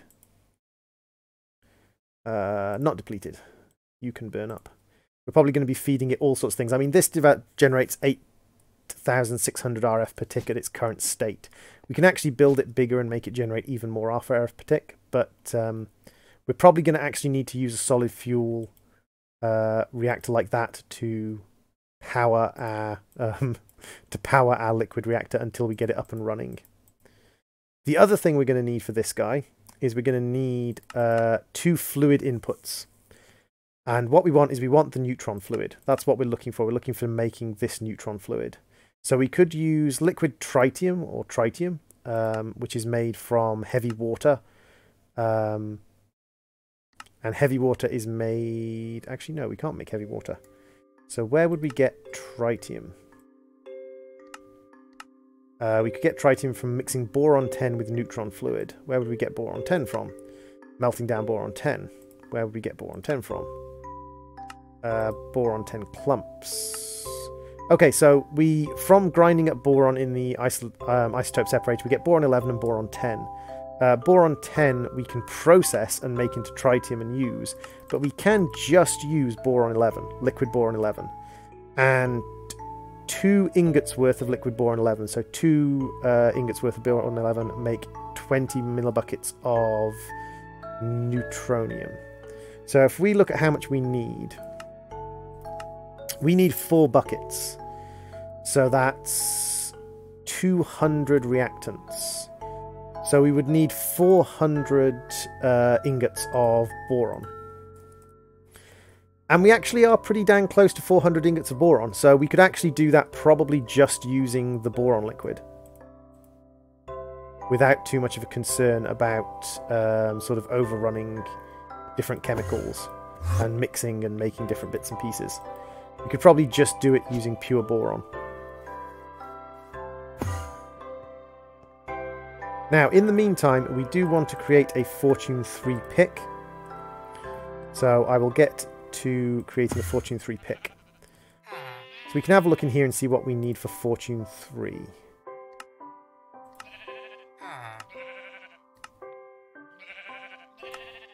Fortune 3 is 3 emeralds, 9 lapis, and 27 experience levels.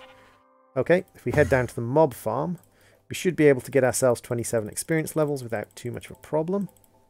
Yep, that's fine. And then we need 3 emeralds.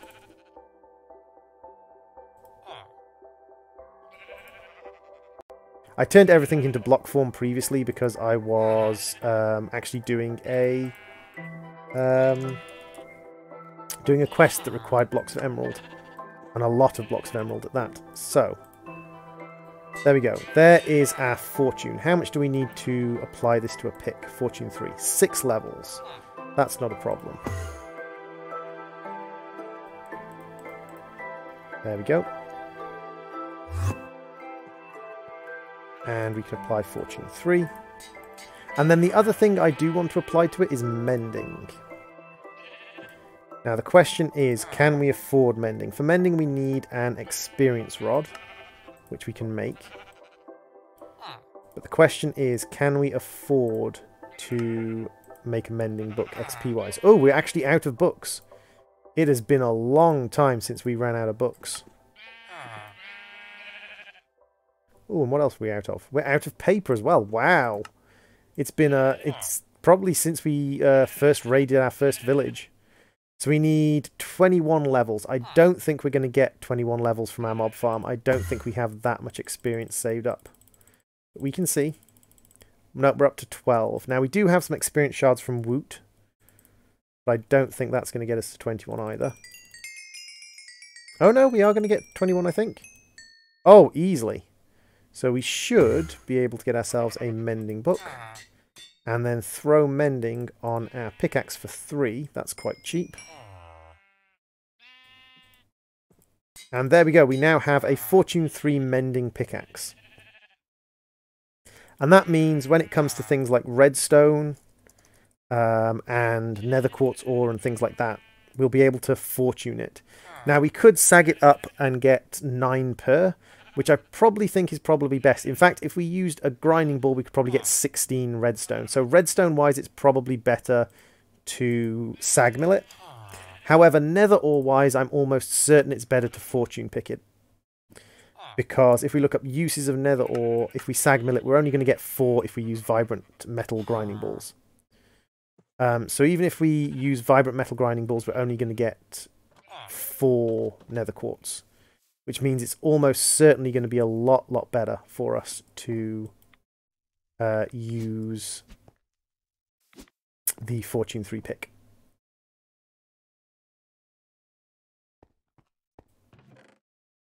So you are still slowly and happily generating us HDPE.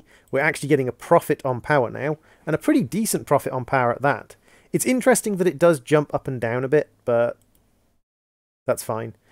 Tough alloy, wonderful. We've got a bit more uranium that's been processed through. That's fine. We have a ton of uranium actually down here under the floor. If we come down to... Where's our staircase? It's around here. If we come down around here, we've actually got a ton of uranium here being used by these thermoelectric generators. Once we get a few more RTGs, we're probably just going to replace those anyway. But we're going to need a lot of this tough alloy. So we'll do a little bit more nuclear craft ore mining later on using our... going to do a little bit more nuclear craft ore mining using the digital miner. But in the meantime, we're looking at quartz that we can crush up to make crushed quartz so that we can make the quartz glass.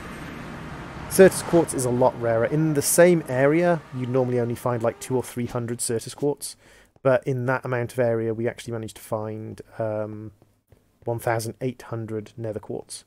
So I'm pretty sure nether quartz is by far the more common one. It's just I've done a lot less mining in the nether.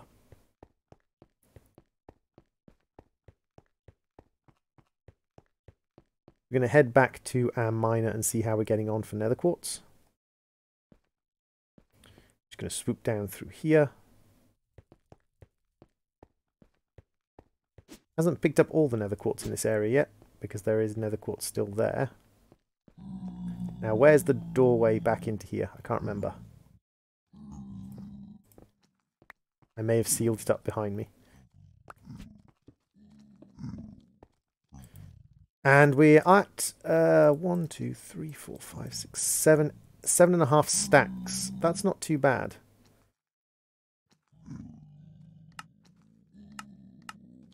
Actually going to add an Ordic for glowstone as well. Just called glowstone.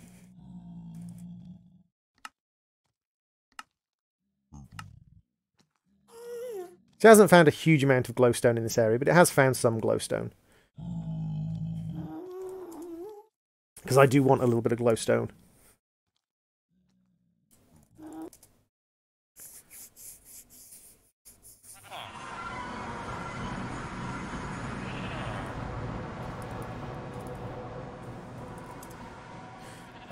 This guy we actually captured just so that we could have someone trading for emeralds, which was actually quite funny. So, let's see. We're going to go like this, and we're going to grab our building gadget. And we're going to say to the building gadget, build out of this. Go. And then we're going to go... Actually, no, we don't have to do that. We can just do... You, and you. I like this that you don't have to point at the same block. You can point at any block you want, and it will do it with the nether quartz because you've set it to use nether quartz. Except that block, it won't do it when because the ceiling's full. That's why.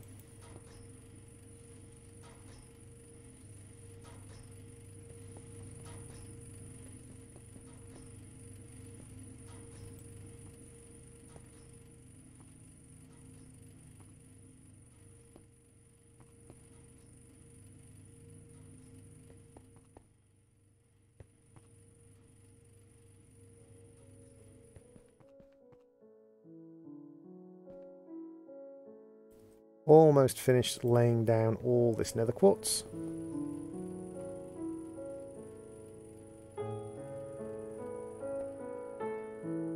And there we go. That is all the nether quartz laid down. We don't have any more nether quartz. So now we're going to fortune pick it. Now we don't have vein mine in this, so we're going to have to manually fortune pick it, but that's fine. And we're looking to get on average more than 2 per block. And it does look like we are getting more than 2 per block. On average. Bearing in mind that some of the stuff we aren't even picking up because it's up on top. And because we've got mending on our pick should be staying reasonably healthy.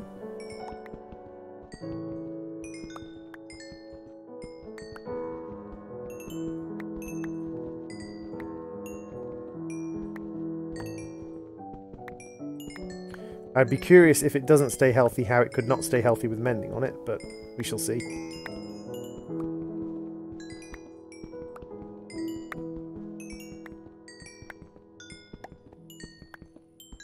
And this is just while stuff is processing to a large extent. Because we need a lot of things to process. It would be nice if we could get... So see, sometimes we're getting 2, which is what we get from the sag mill. Sometimes we're getting 3, and sometimes we're getting 4. Sometimes we are getting 1, but I think it averages out slightly better, like this. And of course we do get the experience, which we don't get from the sag mill. And this is turning out to be a lot of experience. But I think one of the things that really does need to be done is... Hey, Kicha Moreno! Is getting together the... just the raw copper and the raw tough alloy that we need. And that's going to take a long time to do. Especially for the tough alloy, because the amount of electromagnets we need to make is absolutely insane.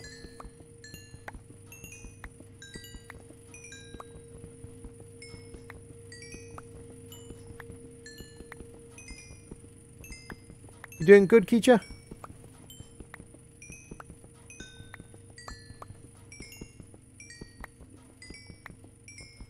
Fortune 3, don't fail me now.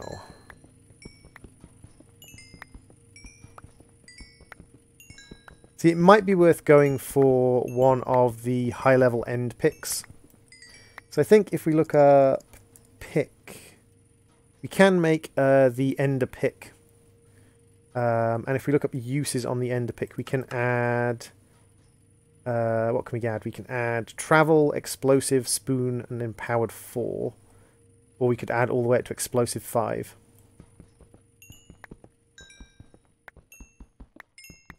So I think this is probably going to be the only time we do this on stream. But I'm going to be doing this several times with loads from our digital miner. And we're also going to be using the digital miner to get us boron as well. Nuclear craft ores. I've never actually used the fusion reactor from nuclear craft. As I've said a couple of times in the past, like, I'm not a massive fan of these generators that produce 20 million RF per tick. And it's like, okay, you produce a huge amount of RF per tick. Great. I now need something that can store a huge amount of RF per tick. Are you a pro? Depends what you mean. Do you mean, am I reasonably skilled? I certainly have a lot of knowledge in Minecraft. I certainly know how to do a lot of mods. I certainly know how to use a lot of different machines and how to set machines up so they work the way I want them to. If you roll back in the stream a little bit, you'll see that I recently dismantled a machine that did exactly what I wanted it to do and was quite a complicated machine. But if you mean, am I a pro as in, is this my job? No, I'm a carer. I care for a sick family member. This is just what I do in my spare time when I'm enjoying a little bit of streaming.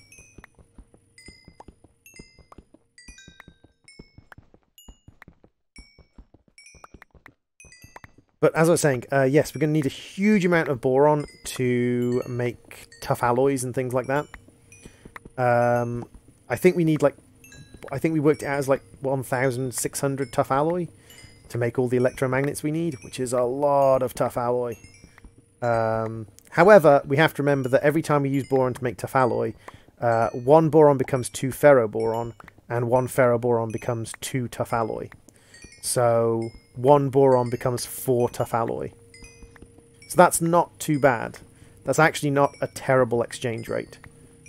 I think it's a little bit like the... Again, it's one of these things where the 20 million RF per tick output reactors, or the big reactors that put out massive amounts of power, insanely big amounts of power, it's kind of like, okay, I need somewhere to store that because I'm not going to be able to use it. And also, the amount of resources I need to make those things is so high that is it worth it, me making the massive reactors?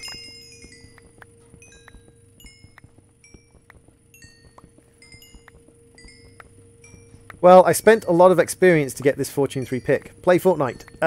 Don't tell me what to do. Kiss my ass.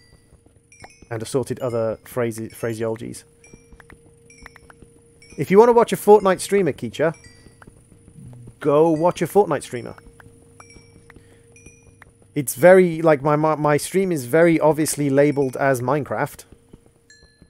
So... if you don't want to watch Minecraft, why did you come to a stream that is very clearly labelled as Minecraft in the Minecraft part of Twitch with Minecraft as the first word in the title?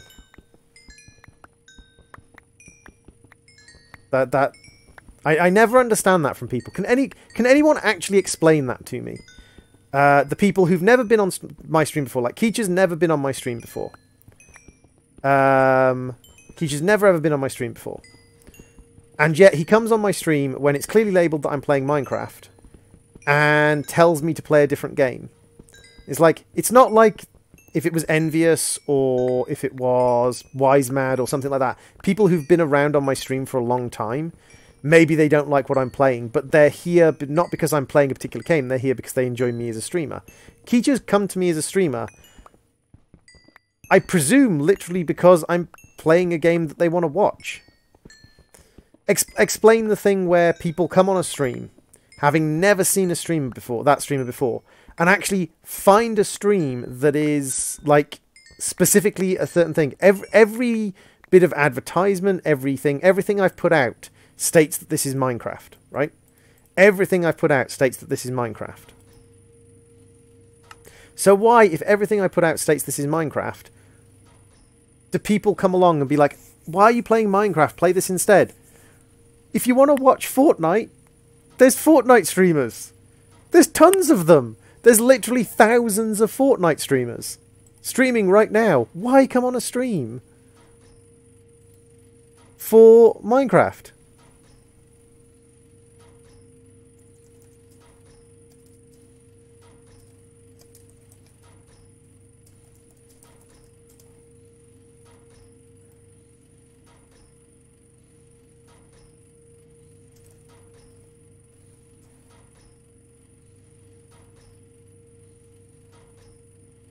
It makes no sense.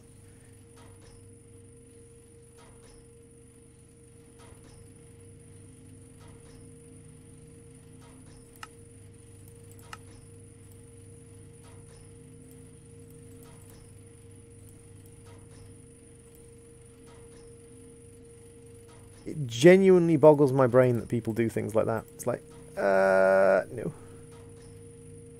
Logikos. Logikos.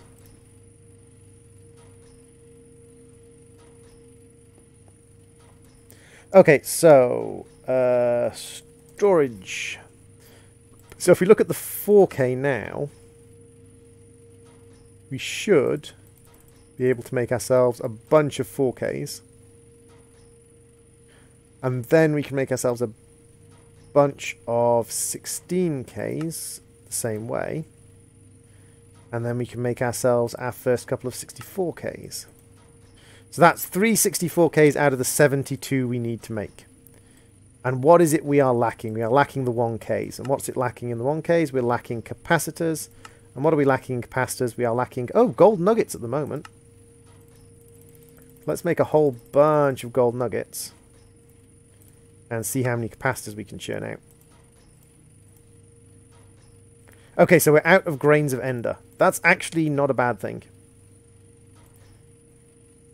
Grains of ender, we have auto manufacturing. And again, we've run out of capacitors. So we've got plenty of the other things at the moment. And then we've got 45. And then we've got another 7. What are we running low on? We are running low on quartz glass again. Ha, that's fine. Because I am been crushing up nether quartz.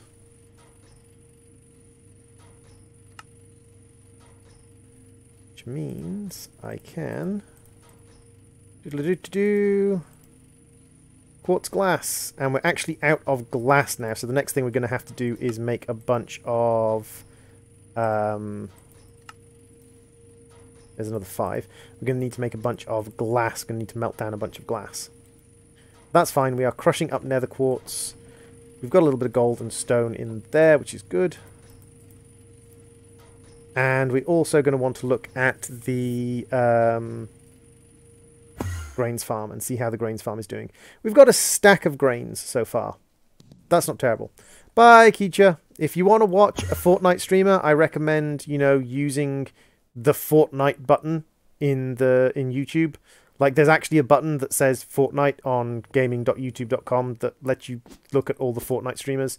There's a couple of hundred of them that are streaming right now. You want to watch a streamer that's playing Fortnite? I recommend you go to a Fortnite stream. See how that works. It's miraculous, I know. It's almost like logic. Couldn't possibly be logic. LEN, so we've got 3 LEUs. We can throw those in next.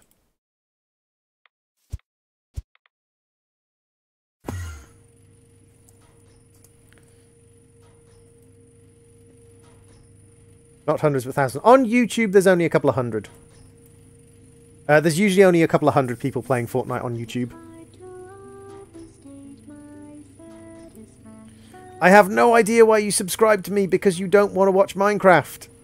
You've subscribed to me when you don't want to watch Minecraft videos. That's my main content. You've subscribed to a person who does content you don't want. What are you doing? Go back.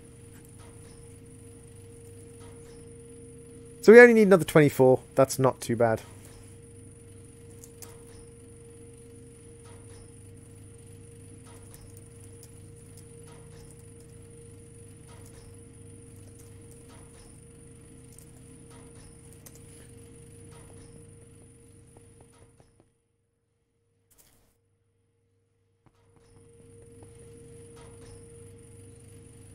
And there's some more of the decayed fuels. And basically we're just getting together a whole bunch of the decayed fuels. Speaking of which, where is our ferroboron alloy going? Our tough alloy. So there's another stack of tough alloy. So ferroboron? No, we're running out of ferroboron. So boron and steel. Got 1,000 steel, that's not bad. So let's alloy together some boron and some steel. And we can also, just while we're waiting, just get all of this stuff and turn it into its bigger brother form.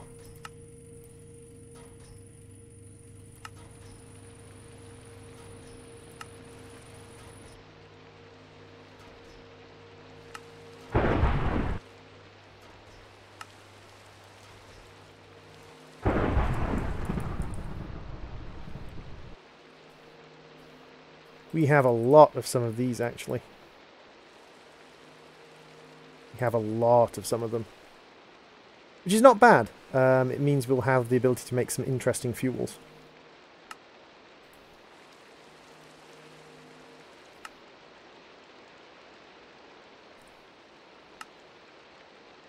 Because what we want to do is we want to head all the way up to the top level fuels as quick as we possibly can in some ways, so that we can get Californium RTGs and things up and running.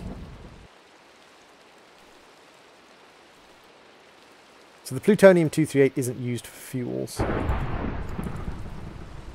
let's see what fuels we've got. We've got LENs, we've got LEN-232, so we've got a couple of different LEN fuels up and running at the moment. And we're just going to grab all of these ones that we can use for fuel. The 238 we can't use for fuel. We've got TBU fuel here at the moment. All of these are too small. We've got some uraniums. It's fine. That's thorium-230, which we can't use for fuel. Okay, so this is all of our fuels here. So let's see what we can do. We've got curium-45. We've only got one of them, so we can only create one LCM fuel. That's fine. We've got one curium-47, so we can create a LCM-247. And then we've got 5 curiums here, which we could use to make a couple of lower level curium fuels. Uranium-wise, we can make the HEU uraniums, which I think we want to make more of than the other ones. And I think we can also make some of the other HEUs. Yeah, we can make a whole bunch of the HEU uranium. That's fine. We're now kind of out of any useful uranium isotopes. Neptunium, we don't have enough of the weaker Neptuniums to make anything other than LEN. And then I think we can make some plutonium nuggets as well. Yeah, I think we want to do the LEU plutonium fuels. And there's another 6 LEU plutoniums. That's good. So we've got a whole bunch of fuels. And again, we want to burn through this stuff basically as quickly as we can. And this reactor is not terrible at burning through things reasonably quickly. It would be nice if we could get this reactor to be a bit bigger. We could burn through things a bit faster. I wonder if the reactor port allows us to put fuels in and out. Reactor port. You can activate through automation through this block. So we could, if we're lucky, get another reactor port and pop you out. Place you with a reactor port. That turns the reactor back on. And then if we get an item pipe,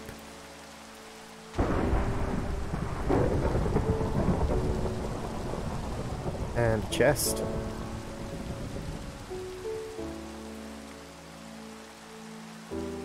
we might be able to insert and extract, insert and extract. See there, it puts in the depleted fuel and it takes out the non-depleted fuel. So we don't want to put in any of these high level fuels without checking them first. But what we can do is we can stick in the TBU fuel. We can stick in the LEN fuel because we've already done that. We can stick in the 2 HEUs because we've already done those and they're fine. Now in fact, because we know the HEU is fine at 360, and what has it got in at the moment? It's got in LEU at 50. So actually, I'll tell you what, let's take you out. And let's put in 360. Let's put in this HEU fuel at 360. Because none of our other fuels go above 360. So as long as this does not cause the heat to grow exponentially quickly, we should be fine, because this is 360. This is one of our highest heat fuels.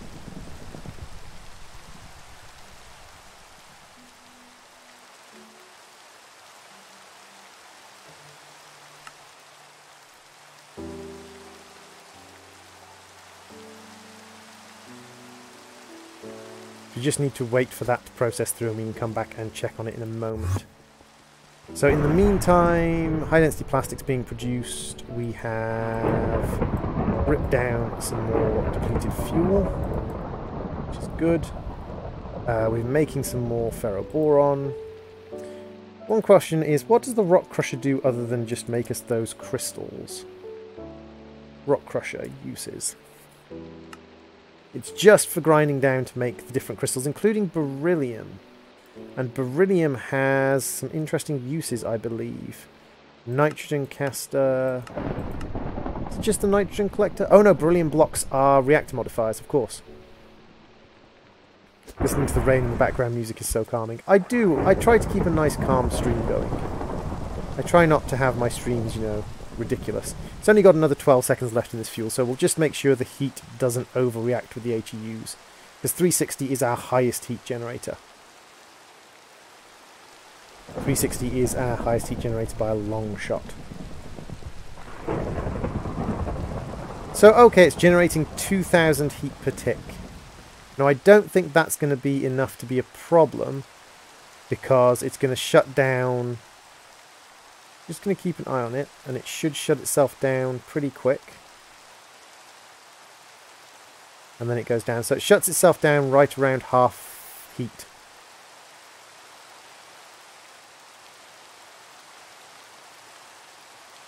Yeah, it shuts itself down right around half heat. Okay.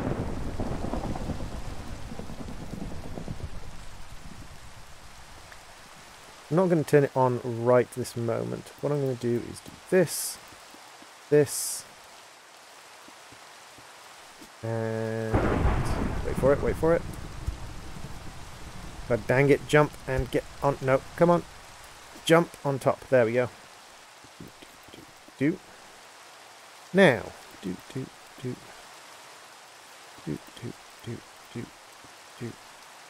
Come on. Do. Do we have any reactor casing in here? We do have reactor casing in here. Excellent. And then we can pop you out. Pop you out. And we can go like this.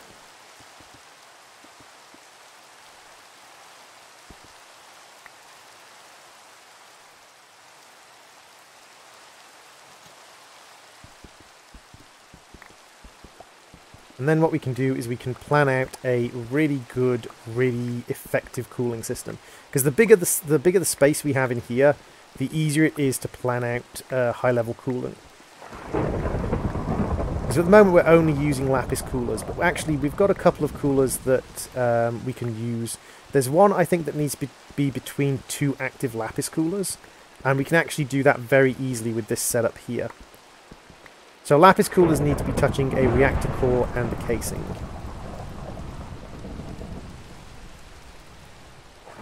Let's get our lapis cooler, and do we have any more reactor cells? No, we don't. Okay, so let's see with what we've got here. If we put this guy here, we can do 1, 2, 3, 4 coolant. And then another 2 coolant there. Now, if we put reactor casings here, we can do coolant like this, and those will be active coolers. Now, if we look up cooler, there is one that needs to be between two active lapis coolers along the same axis, the tin cooler. So if we were to make, say, 8 of these, and then were to make, say, 8 of these, we could say 2 2 on the same axis, 2 on the same axis, 2 on the same axis, 2 on the same axis. So there we go, we've got 4 more coolers in there. And then we could do a similar setup here. So we could go lapis cooler, lapis cooler, lapis cooler, lapis cooler, lapis cooler, lapis cooler, lapis cooler. And then we could go tin, 2 on the same axis, tin, 2 on the same axis, tin, 2 on the same axis. And then lapis cooler, lapis cooler. Lapis cooler, lapis cooler. Probably this and then this. And if we look in here, we can probably make a few more tin coolers. Looking for the tin cooler, which actually has a cooling rate of 120, which is very good indeed.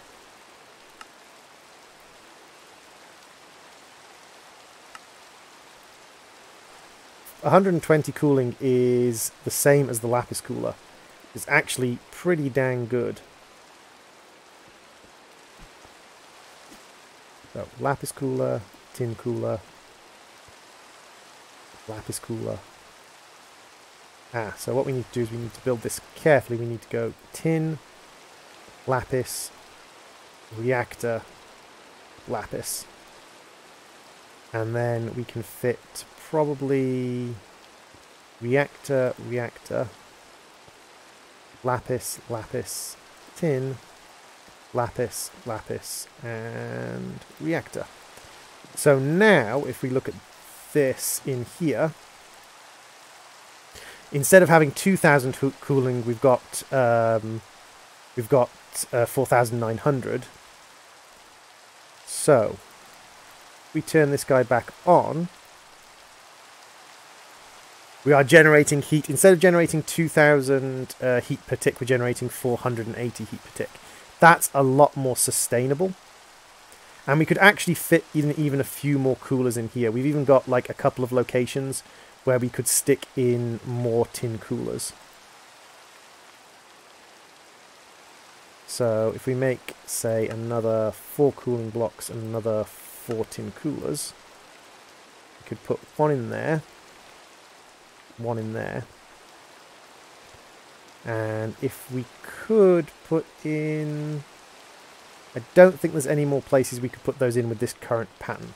But we could fit another lapis cooler in here, and another lapis cooler in here, and another lapis cooler in here. So we could make 3 more lapis coolers as well.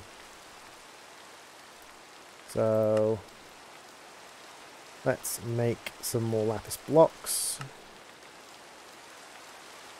And we'll make some more lapis coolers. Hey, Keychain, welcome back. Baka-chan reporting for duty. So that will work. That will work. That will work.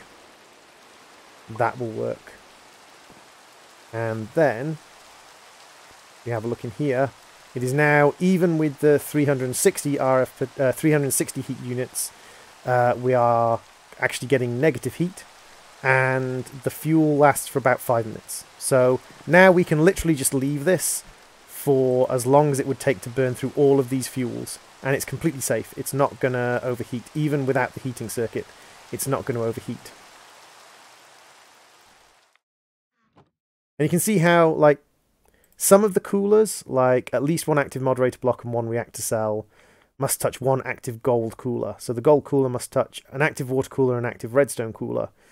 The active water cooler has to touch a reactor cell, and the redstone cooler has to touch a reactor cell. So you need to get, like, you need to create kind of these weird, like, multi-touching things. The very, very simplest combination is lapis and tin. And to be fair, like, if you look at the gold cooler is 120.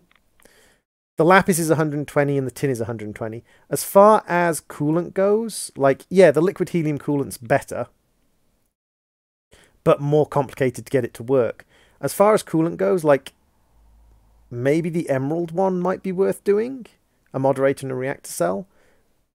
But in reality, like, tin and lapis, you're going to get probably the most cooling out of that.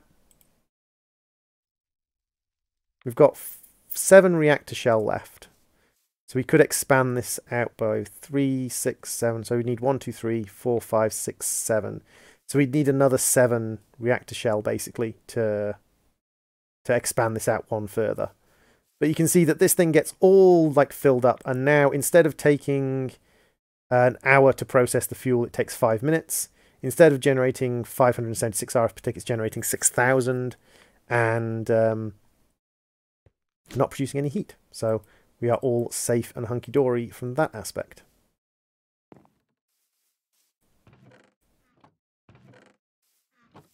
But yeah, I think as far as I am concerned right now, that's the mob farm. I wanted the engineering department. As far as I'm concerned right now, I think we're in a pretty good state for the fission reactor.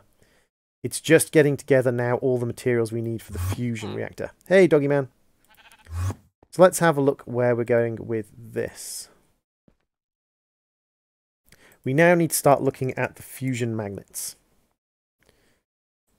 Fusion electron magnets. We need a huge number of copper solenoids and a huge number of advanced plates, for which we need basic plates. And for basic plates, we need graphite dust. And for graphite dust, we need to manufacture crushed coal. So we need to grab some coal, and we need to crush it. And where do we get crushed coal from? The manufactory, I think we can actually just use the sag mill as well. So once we're finished processing the crushed quartz through the sag mill, I'm pretty good today, dude. Thank you very much for asking. We'll make some more of this. The ISO separator doesn't need those upgrades anymore. In fact, we can probably take half the upgrades and stick them in the alloy smelter.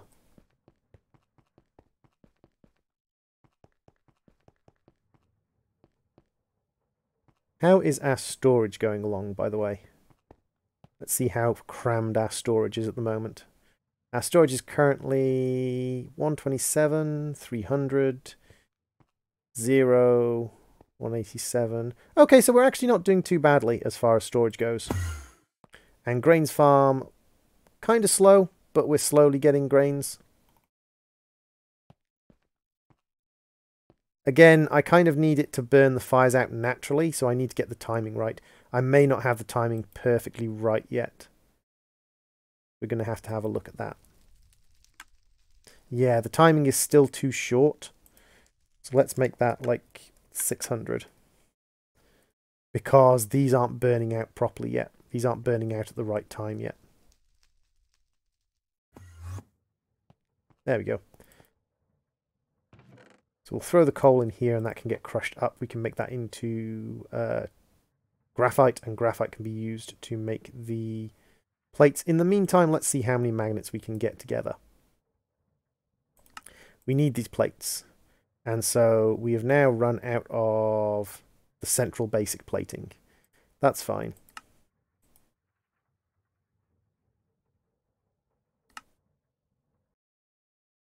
Make a couple of stacks of these, and then we're going to make you, and there we go.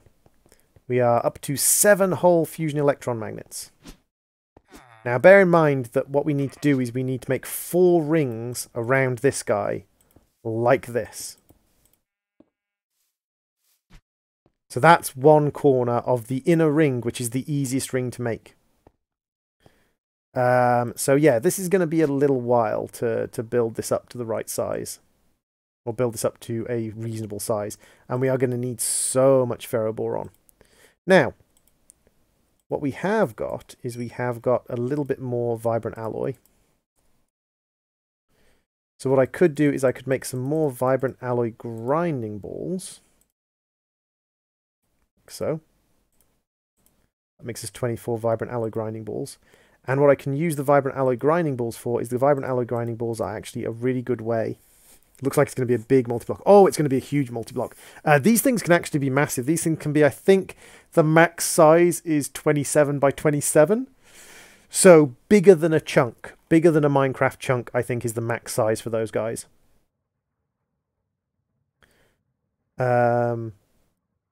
Which is a little bit extreme, but... yeah, I know. It's a little bit crazy, isn't it?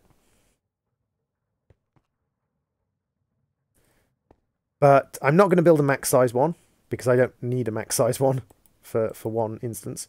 But yeah, I can use the vibrant alloy grinding balls in the sag mill with boron to get us additional boron, because we're going to need a lot of boron. Luckily, we have a decent amount of boron. What's the point of it all? To complete this quest, neutron fluid, the only way to get neutron fluid is in a fusion reactor.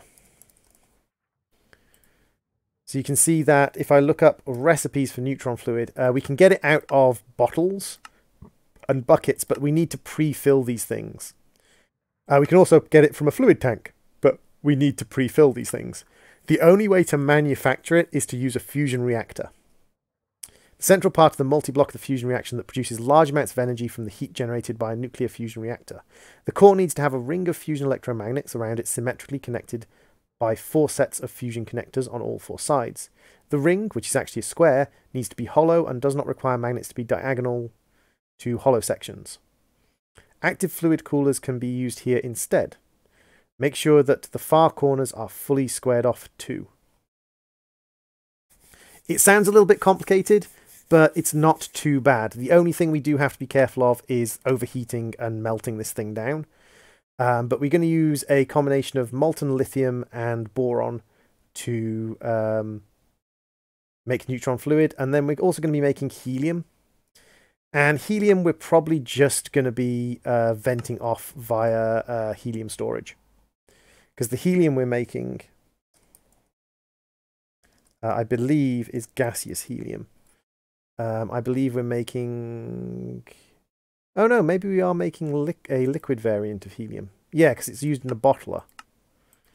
Yeah, it's used in a bottler and a fluid tank. So we'll just... our helium bucket's upside down. Yes, helium buckets are upside down, which makes it a gas, doesn't it? Hey, Quacksar, welcome to the stream.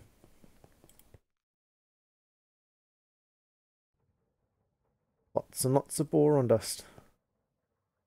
Yeah, gases are done upside down.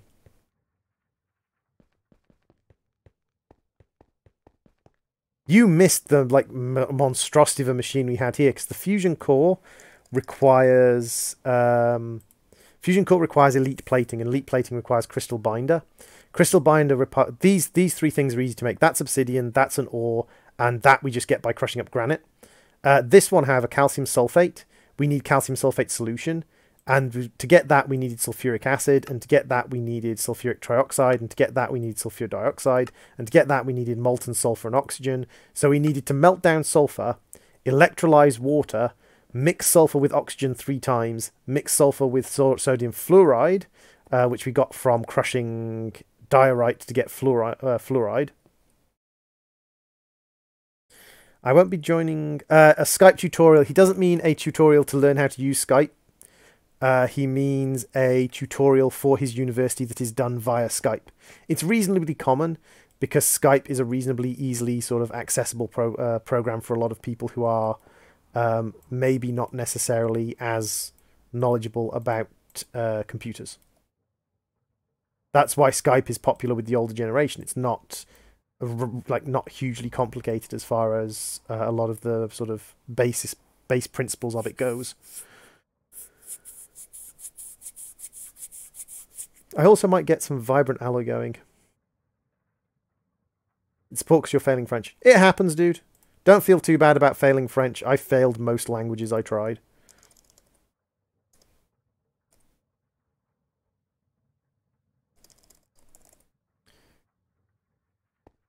And we can alloy smelt up some energized ingots in our spare alloy smelter while we're on our way. Now we're getting a bunch of boron together, and the reason for that is we need to make the tough alloy, which requires us to make ferroboron. Luckily, we can just use boron dust with steel.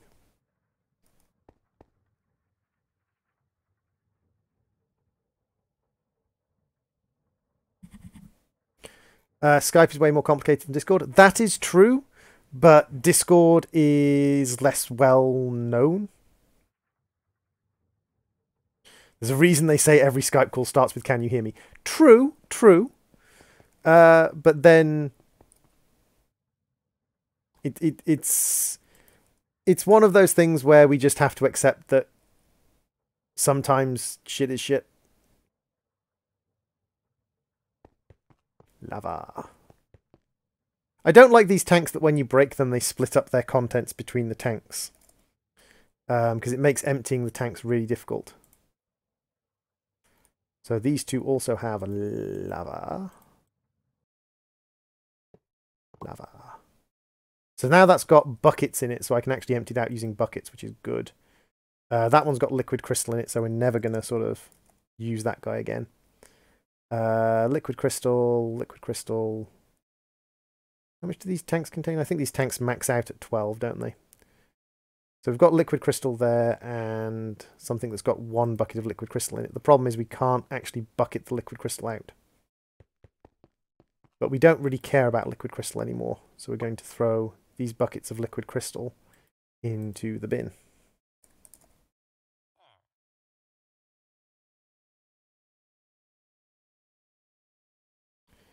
Just to tidy up some of our inventories. Is there liquid uranium? Yes, there is liquid uranium. We have a whole bunch of liquid uraniums. We've got uranium fluoride, salt uranium fluoride, uranium-233, uranium-235, uranium-238 fluoride. Whole bunch of different liquid uraniums. Whose uranium? Uranium. So we're going to throw that ferron boron alloy in there. We're going to grab some more steel out here. Another stack of steel. And we're going to throw that in to make some more ferroboron. Because we need as much ferroboron as we can get. And then we are going to use the graphite to make the base plating. There we go. 2 more stacks of base plating. Excellent. Can you swim in it? I wouldn't recommend it. I don't have any liquid... do I not have any buckets? Weird. Where did all my buckets go? I'm sure I had buckets. Apparently I've lost like 8 buckets. Probably because I used them to make things like filters. But yeah, over here... I have this, which is corium, which is what happens when your nuclear reactor melts down. And yeah, this stuff is nasty. This stuff is properly toxic.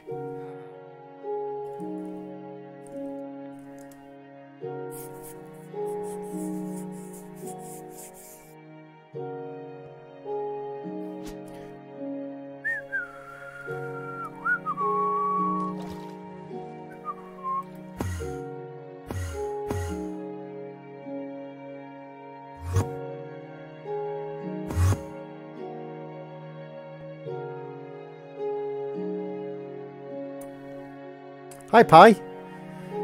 Would you like me to put something toxic in your base?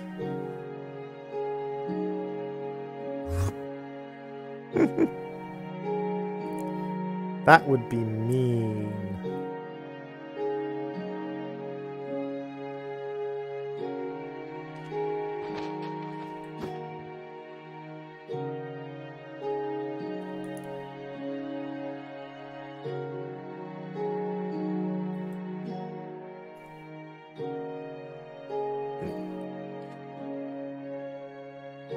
Do not swim. Dangerous. You will die. Right. Let's see how many people die to this. It's just a sign in the middle of nowhere. Quite a short distance from spawn. I just want to see how many people jump in and die. I'm a horrible human being. I'm an absolutely horrible human being. I just made a twit trap. Creative Flight has range, methinks. No, tech beacons have range if it's set in the config, but also if the chunk unloads. However, you can also get falling from that if you are getting chunk load stutter lag. It turns off your flight. About to join the server. Okie dokie, Bakasura.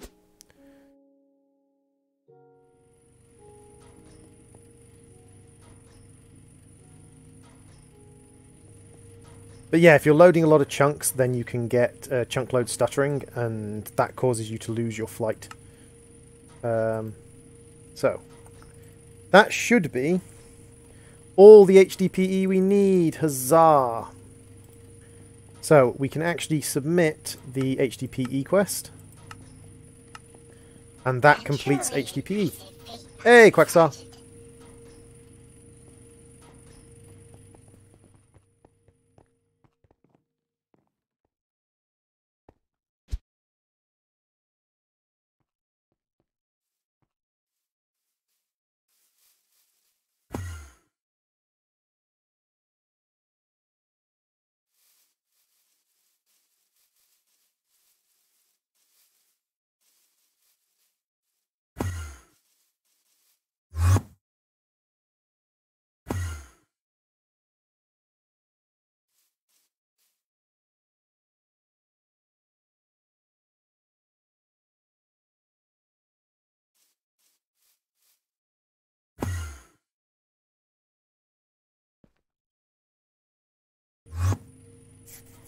Does Quacksar have a base near me? I have no idea where Quacksar's base is, to be fair. So now we've got the HDPE processed, we don't need to do any more of this.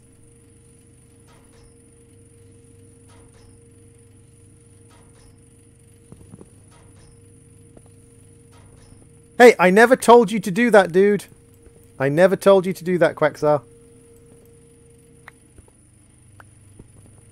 I said I was wondering if anyone was going to be foolish enough to fall in, to jump in. And apparently Quacksar was.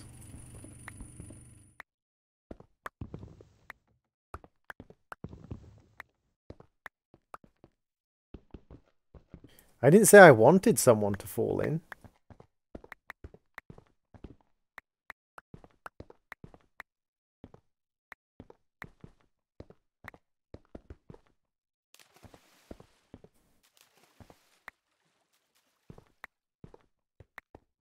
It's not my fault Quacksar is dying.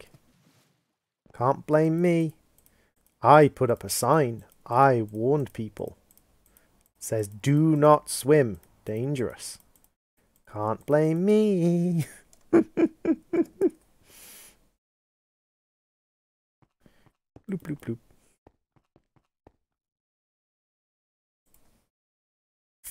Okay, so that is the HDPE quest done. I don't really think I have much use for HDPE outside of the quest, because all the stuff you make with HDPE is plastic blocks. And we can make the solar neutron collector for the high-level power generator, but I don't really want to go into that. We could make the lamps, but I don't find them particularly attractive. The rods are used to make the plastic, which is used to make plastic fencing, and that's it. And the HDP pellets itself are only used for making the sheets and the plastic. Ah, if we'd used an enrichment chamber, we wouldn't have needed nearly as many HDPE. I did not notice this. We could have done that a lot quicker. No, the sign tells you not to swim. So, we're going to make one more set of ferroboron, and then we're going to start mixing it with lithium. And we've still got plenty of lithium. Yeah, still got plenty of lithium. Excellent.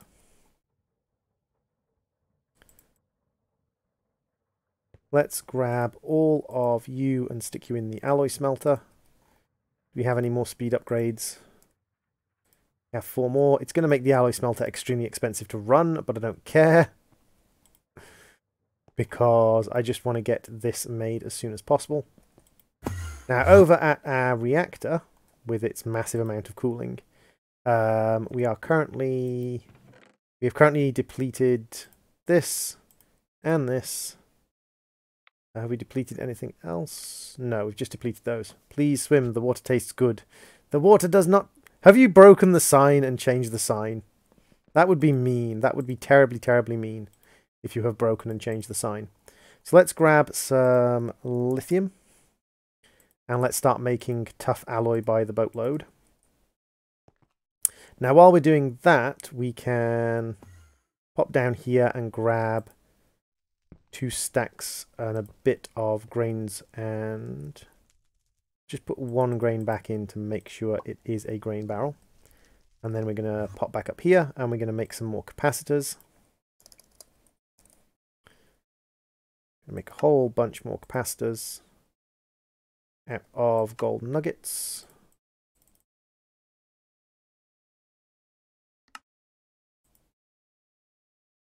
Now out of grains of infinity. That's fine. We can ramp up our grains of infinity production reasonably easily, and I probably will do. Hey Hayden, welcome to the stream. Let's make droppers. Let's make 8 droppers, and then let's use these and make 8 dispensers, and we'll grab conduits. We'll grab redstone item conduits, and then we'll go down and we'll just expand our grains farm.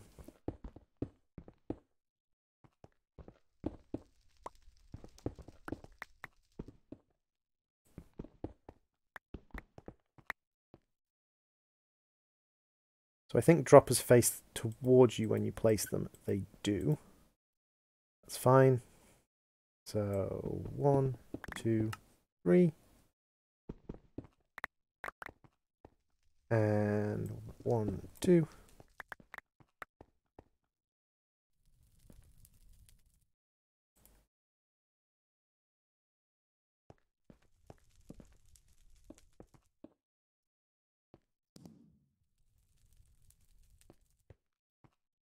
Hey, awesome. Neighbors everywhere.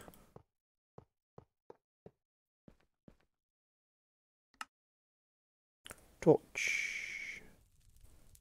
Torches.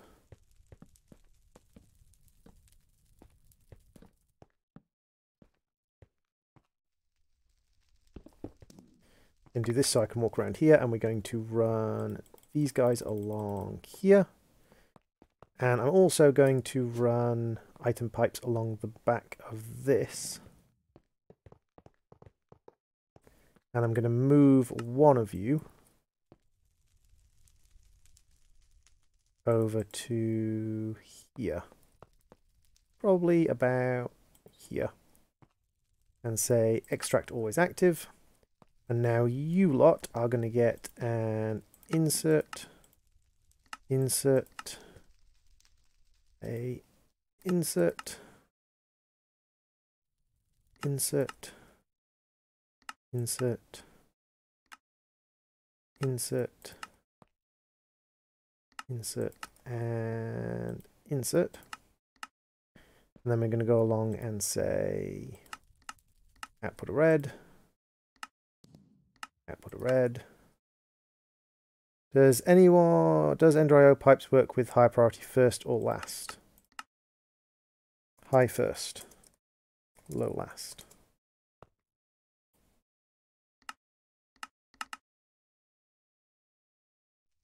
Turn off round robin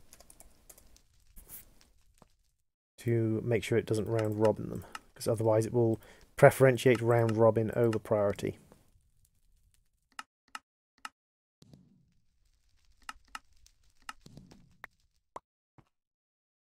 So now, when this ticks, which should take a little while because it's set to be quite long term, it should set fire to everything, and then all of these are within range of at least 1 vacuum. Yeah, this vacuum covers almost the entire range. Good. So that should definitely speed up the production of grains of ender for us, because we're going to need a lot of grains of ender in the long run.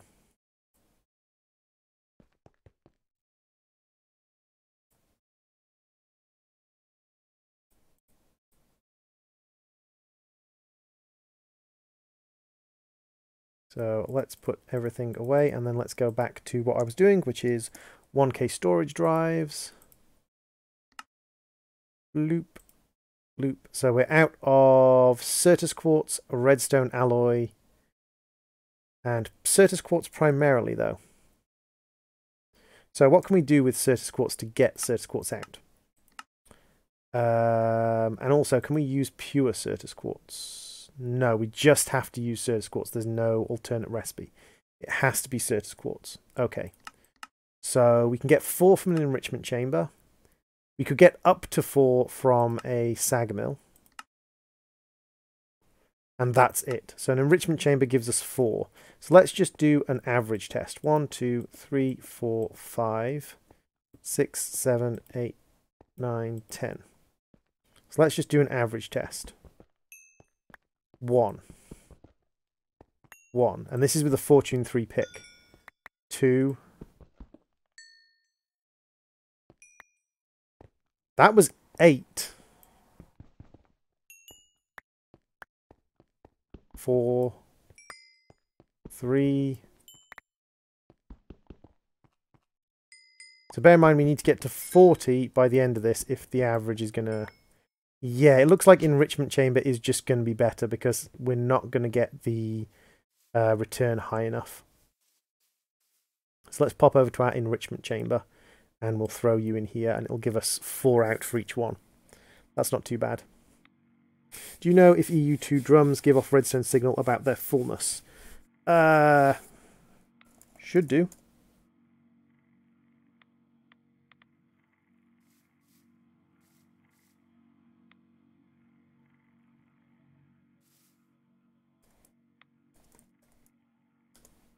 Comparator, normally.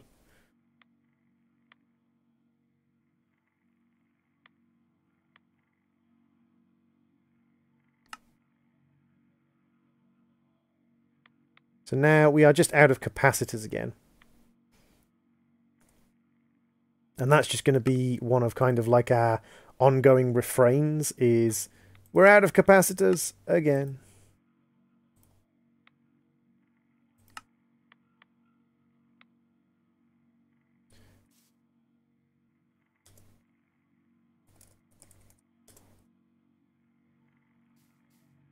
How do I mass produce charcoal? Wood.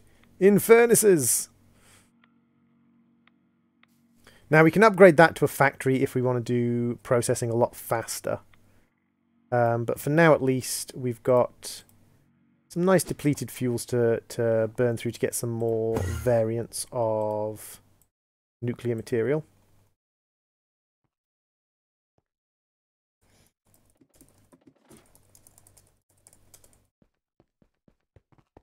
Hey, Quacksar.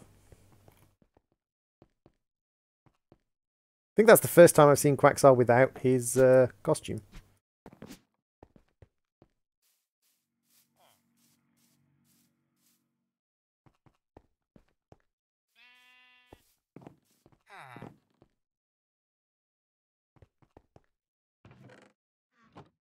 So let's see. Ferro, there's some more tough alloy. That's great. You are spooky. You are very spooky. Very spooky indeed. So if we look up the fusion magnets that we need to be continuing to make.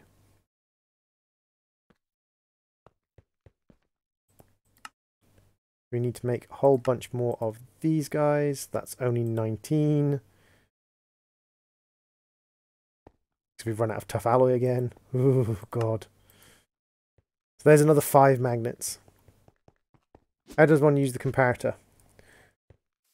Point the broad end of the redstone arrow of torchy bits towards the tank.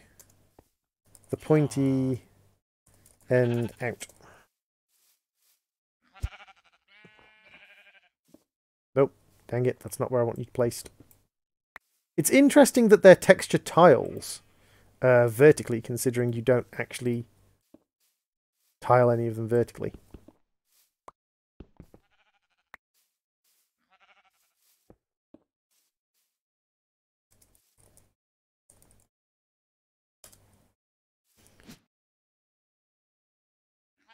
Two days left, PogChamp.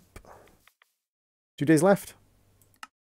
By the way, if we look at time played, Seiko finished this mod pack in 5 days, 9 hours. I'm on 3 days, 4 hours, and...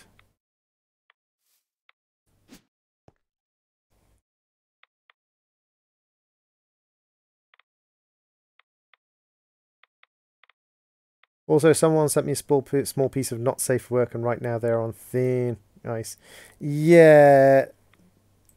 I tend to be a little bit careful about what I receive, but yeah.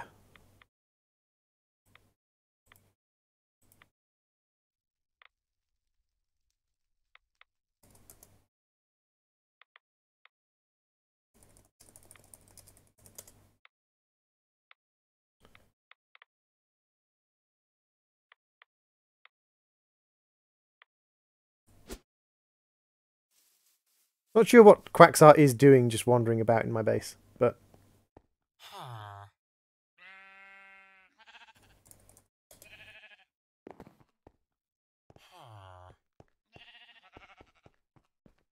Yeah, sometimes like people can send you stuff that is dodgy to the point of being frightening. 1, 2, 3, 4, 5, 6, 7. And then coal. And we can just throw this and this in here, and that will make me some more iron.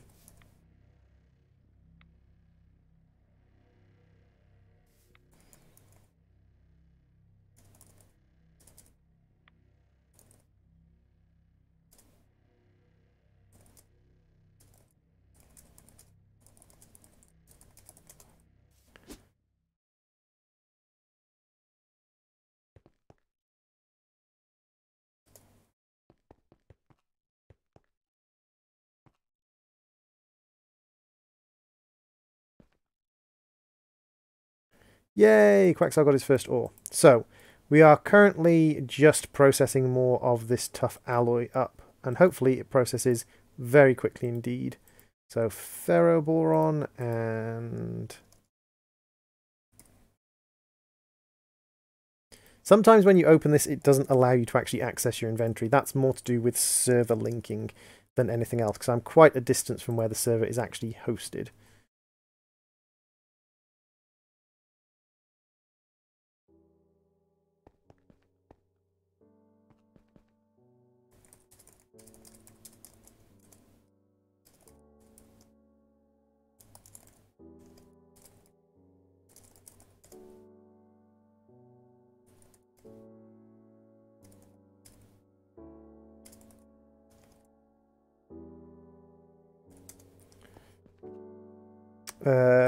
Let's see.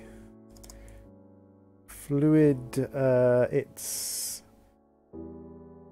Sneak right click on a tank to set the target for the fluid module. Fluid, screen, module, and a screen. Then set the screen up to show you the response from the fluid screen module.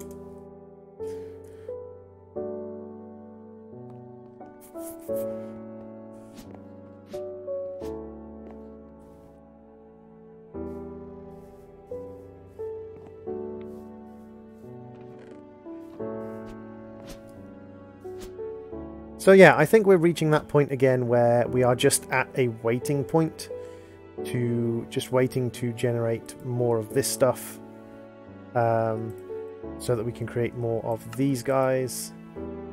What are we running out? We've run out of redstone. Ooh, that's not been for a while. Now I could use the grinding balls to make each redstone ore worth up to 16. But I don't really care that much. 8 redstone is fine. Can I order farm wood? With bonsai trees, yes. That's what we told you already.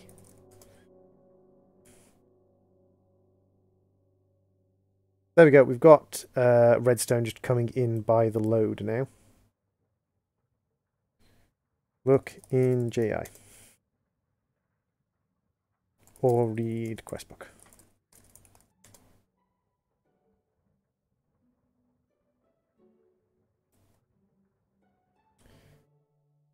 we're up to 32 plates now, and we are out of tough alloy again. Yay, tough alloy. So now it's just going to be tough alloy and redstone over and over again.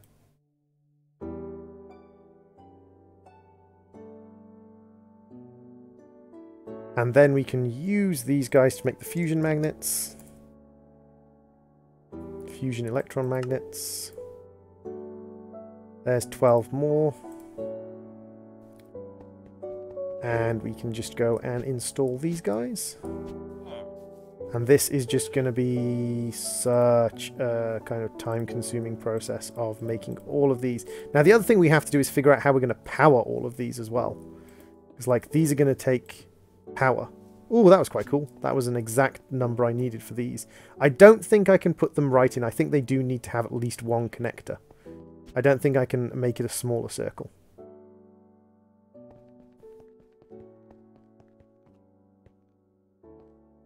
So we need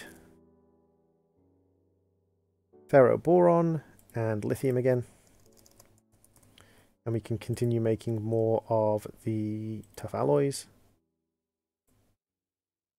In fact, what I could probably do is take you, put you here, put you to extract and insert, and you to extract and insert. And then go boron, ferroboron, lithium. And that will automate that for a while.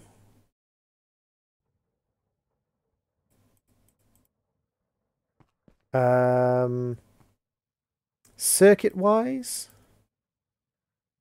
we've got, no, it's processors-wise. We've got 256 of each of those and 500 of the logic processors. So we're headed in that direction reasonably well.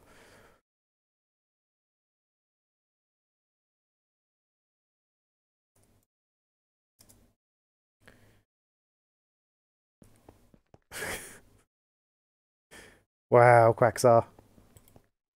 I'm slightly shocked that you aren't managing to, like, you know. Don't think it's particularly complicated, personally. But maybe that's me. We can put the grinding balls away for now as well. And so, yeah, we are starting this. The other thing we need to do is melt down boron, but I think that literally that's just boron in a melter. Yeah, that's literally just boron in a melter, so that's not a problem at all.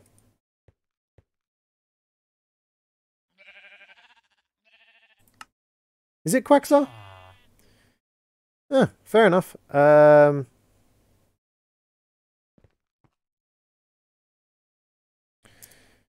Make the bonsai item.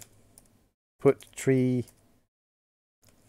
Make it a hopper bonsai. Put tree, sapling, and dirt in it. Put chest under it. Automated.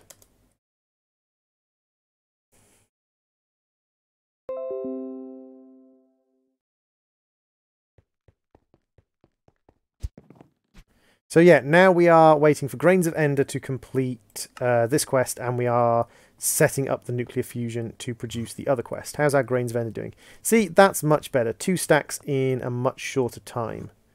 Much shorter time frame. So for that, we want the capacitors. Let's do that. What have we run out of again? We've run out of Grains of Ender again. That's fine. And then we want the 1Ks. And we've run out of Certus quartz again, but we're also going to run out of alloys. Redstone alloy.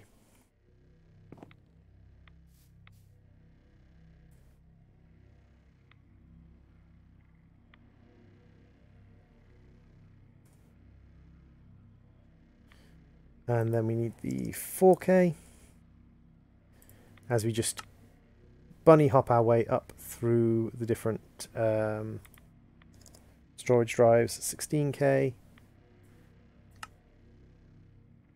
And then that's going to get us one 64K. So if we have a look at 64K, we've got 10. We've got 10 of the 72 we need. Going to take a while. That's going to take a little while. And we're definitely going to need to upgrade that. So let's have a look for tier. And let's make ourselves a tier 1 and then a tier 2 factory upgrade. Tier 1, tier 2, and then set to auto split. And we'll grab some more Certus from in here. And we'll throw that in there. There we go. Each of those is going to be making us a stack of Certus, basically. And this is making us the enriched dust for steel. That's good. We're going to need more steel.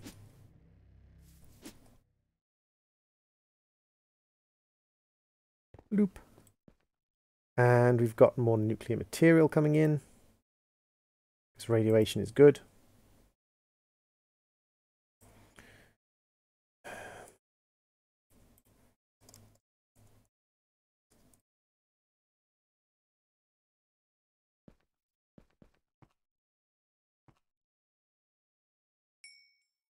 So if we grab some ender pearls, and we can make some vibrant alloy out of that.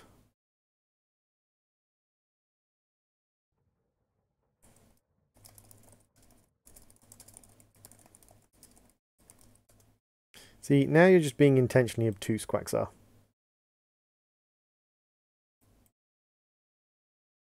It's a pot to put a tree in. A what? Like, I literally, there is...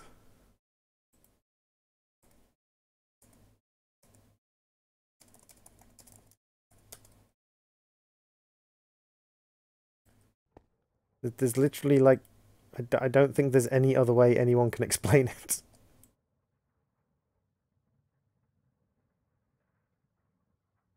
Let's charge you up. I wish this gave you kind of like an overall list of like how much storage you had available. I think that would probably be the... I think that's probably the better thing about AE, is AE tells you how much storage you've got available, at least internally. Maybe not like fully, but at least within its own mod pack.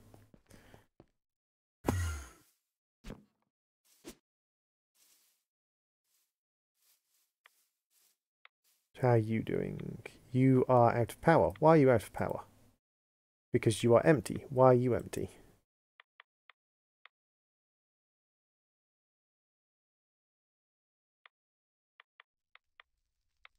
You are on. What's using up all this power? Okay. Slightly confused as to why it's not got enough power to power this. Shouldn't think that much power is going into the dimensional transceiver. Remove that temporarily and see what happens. Now again, I don't need you here for now.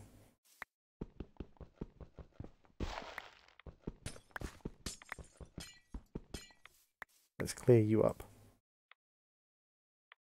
So is that now getting... Why aren't you outputting power again? You did this before. Right, you're generating power now.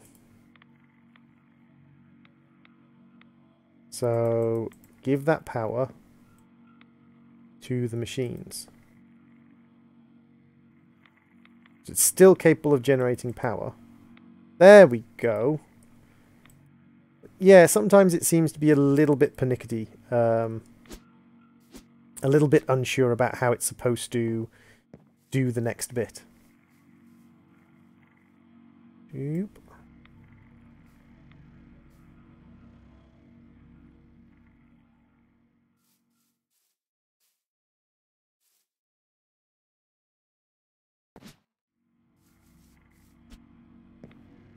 So, that's generating over there. Let's have a look at our tough alloy creator.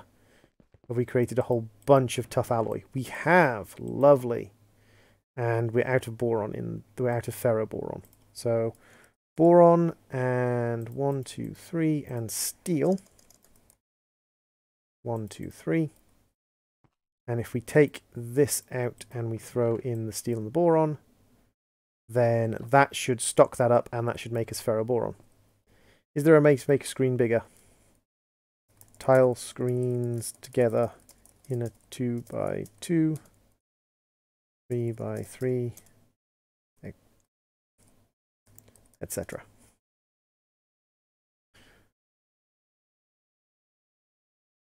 And now we should, let's see how we do.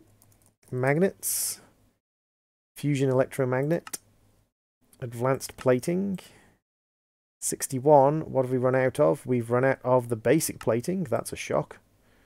And now what have we run out of? We've run out of graphite. God damn it.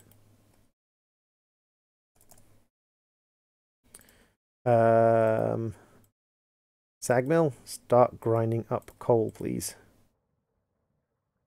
And then the magnets should just plop out. We've got another 10 magnets. Excellent. I'm not going to actually set this system up here. I'm just using this as a place to build it so that I know that I've got enough stuff to build it in the end. Oh, this is going to take so many magnets.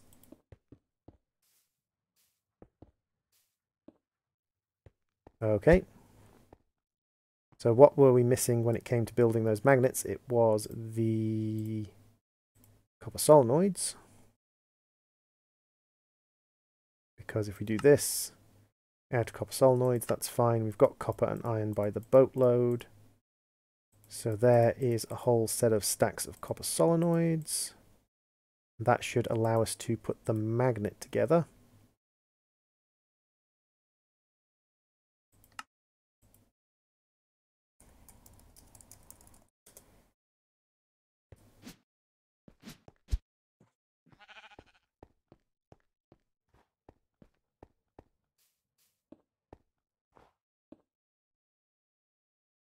Doop, doop, doop, like so.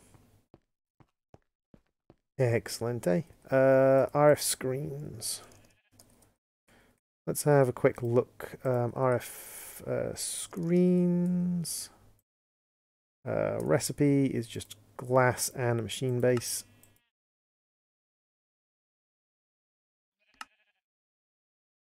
There we go. There are screens.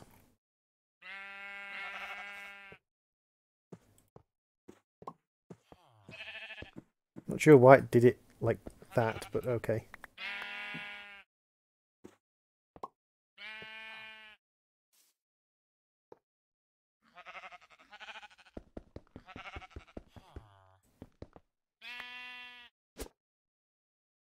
Now, I think...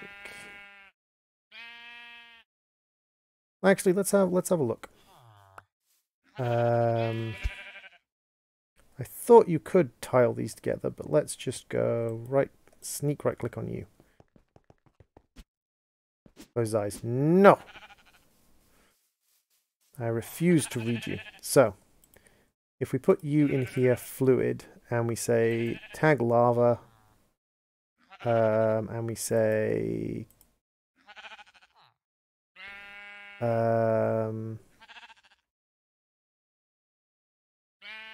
toggle visible fluid bar.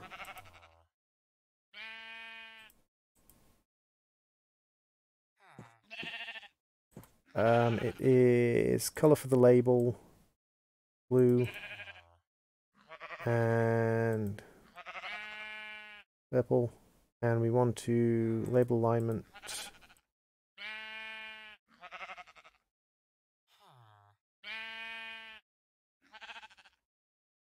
Show the amount. Show the amount of millibuckets as a percentage.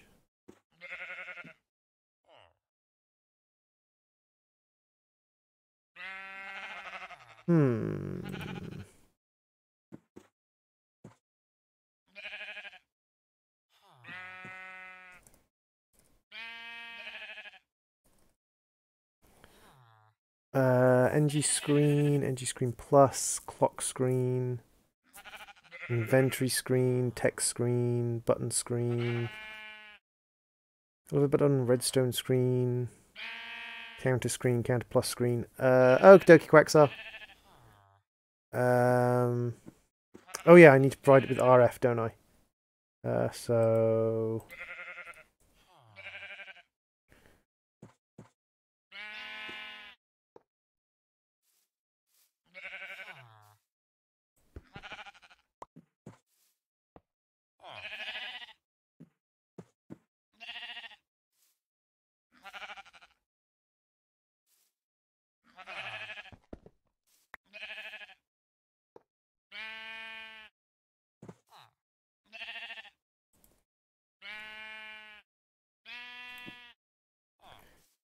There's something you need to add. I'm sure there's... Is there a screen controller, maybe? Screen controller. That's what we need.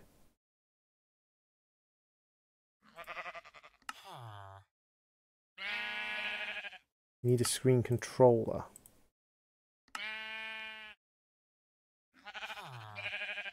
Before screens can work, they need to get power from the controller. Even a screen that has only modules that require no power will have to have a controller.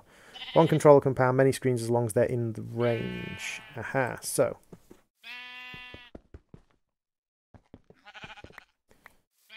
Then what we do is we go scan for connected screens. Right, so I think there is supposed to be a way you can tile screens together.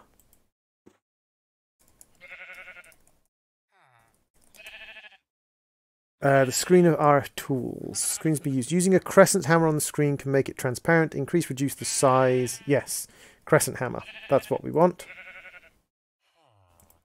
So we want the RF tools wrench, which is the crescent hammer.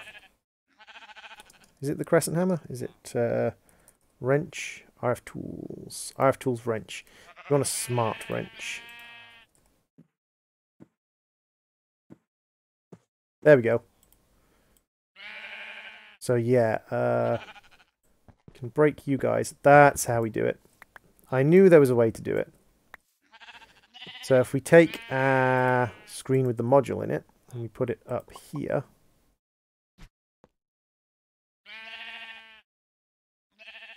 Wait, where'd our screen with the module go?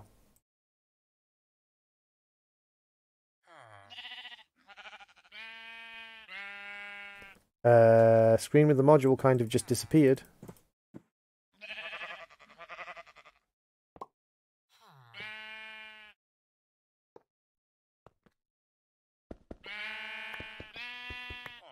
Where did screen with the module go? Okie dokie pie.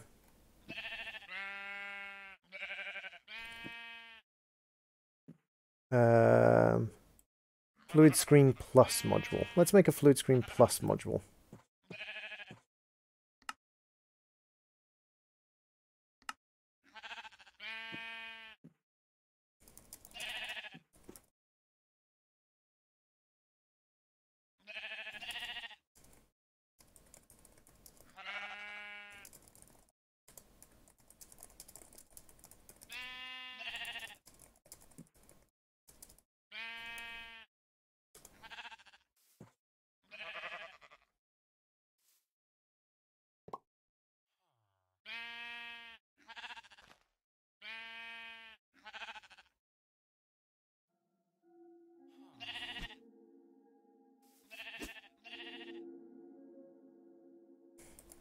Doing it on stream while experimenting and waiting for processes.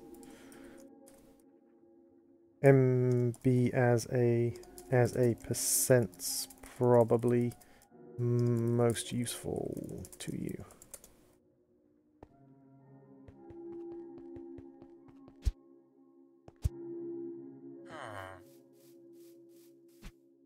So if we then stick fluid onto lava and make it yellow, and then we say show bar as a percent center alignment, and then we go scan.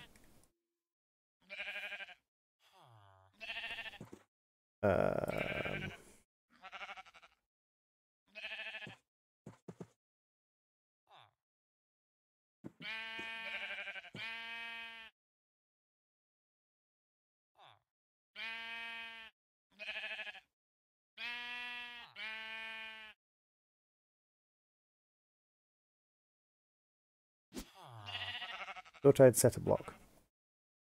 Try again. Do you not like these tanks? Set block tank.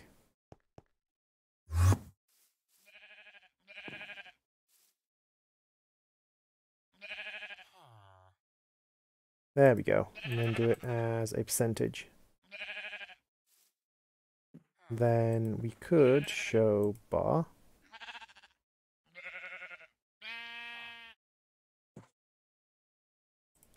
And so that gives us a kind of like tracking of what percentage of fluid we have, how much fluid.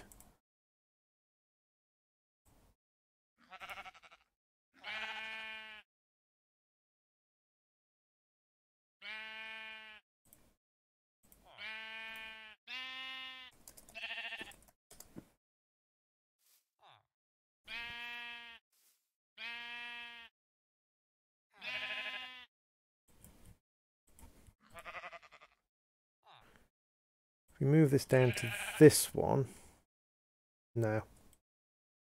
I was kind of hoping it would be...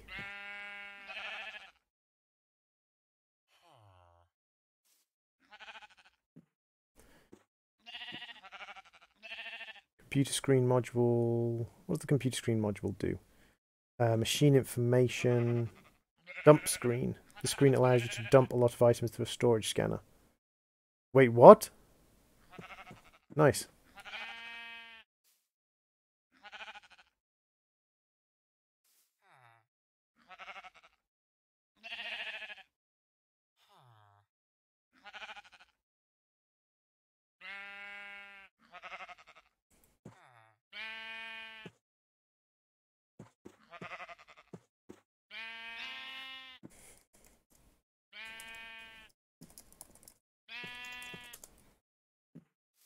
%100% is a nice flag when you're looking for things that are full.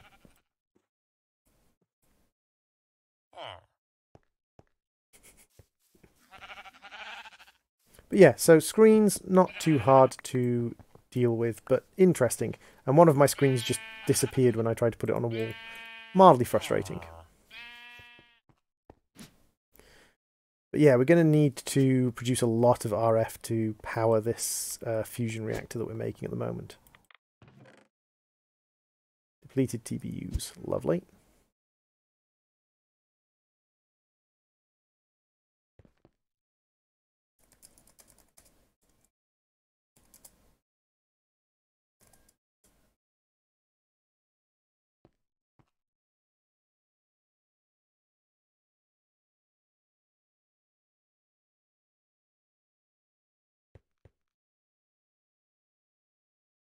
Hey Cargo, welcome to the stream. We are just waiting for a few processes to finish up. Excellent, and then we need lithium. So that process is finished up.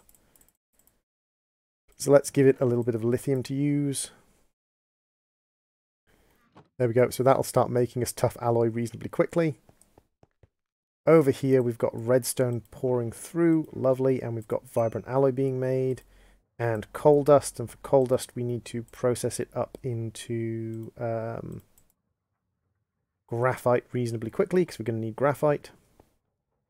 And we'll grab another pile of coal and send another pile of coal through this sag mill over here. So yeah, we're also going to need to make a bunch more redstone alloy, because we're actually running out of redstone alloy. But our Grains of Infinity farm is doing well. Having a boring day? It happens sometimes, dude. It happens.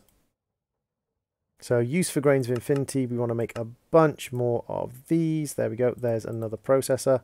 And what we're running out of is we're going to run out of gold nuggets, but that's fine. And we've run out of grains of ender. So we're on our way to making a lot of those as well. And we're just processing up nuclear fuels while we're doing it. Once we get enough tough alloy, we can finish off this ring. I mean, we've got 2 sides of it done already.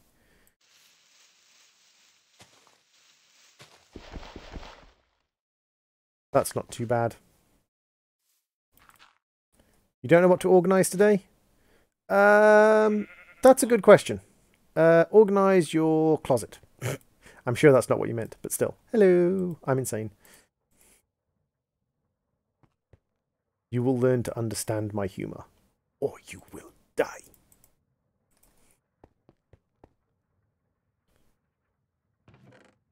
So we've got another stack of tough alloy. I did a little bit of vacuuming today, just pootled around and did a little bit of prep work for that. We need more basic plating. That's what we were running out of. And for that, we need you. Luckily, graphite dust is pretty good when it comes to basic plating. It's actually, strange enough, a 1 for 1. 1 graphite dust means 1 basic plating.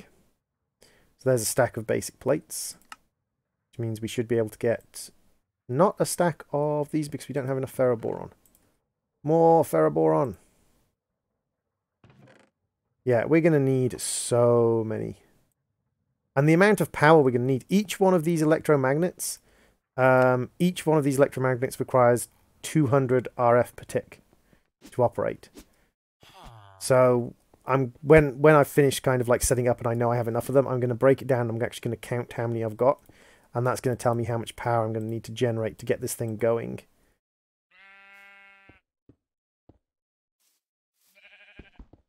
Now, I don't think there's a massive risk of this thing overheating.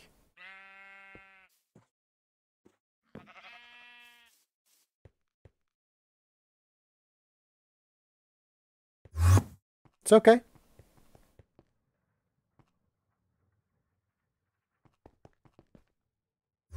To be honest, I didn't even think you were asking it me as a genuine question. I just thought you were kind of making idle chatter, basically.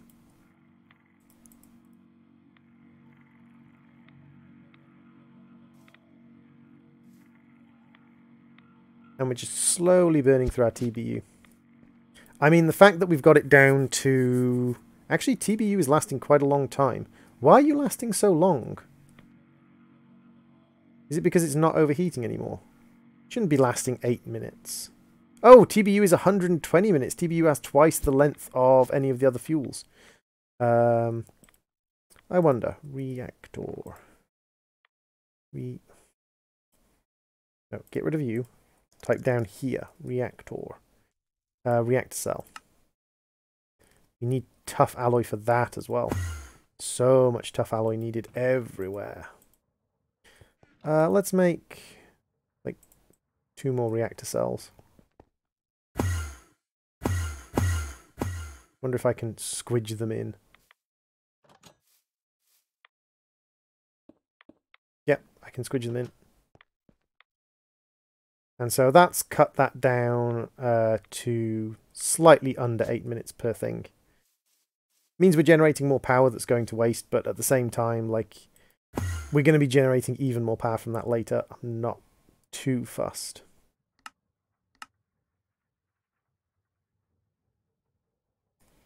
So I need the recipe for advanced plating, which is this one. We'll make that. We're up to 14 advanced plating. Gonna clean the whole house. Good for you, Cargo. Have a good cleanup. Nothing wrong with a good clean. And then fusion battery or fusion reactor magnets. As we go loop, another 6. And we've almost finished our second ring of 4. And these were the easier rings to finish, so... And we need 1 more to finish this ring, which we should be able to do. And I'm just going to have to basically grind through. So this is going to be me for the next couple of hours, just grinding through, setting things up. Nope, I haven't go.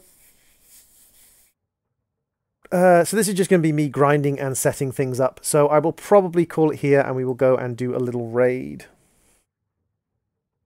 And I will come back in my next stream with the fusion reactor set up and I will look into making my boron. I'm allowed to make a song playlist request. As you can tell, I'm not playing any music, Cargo. So you can make a request, but I'm not playing any music. And we're also just about to finish off the stream and we'll go and do a little raid.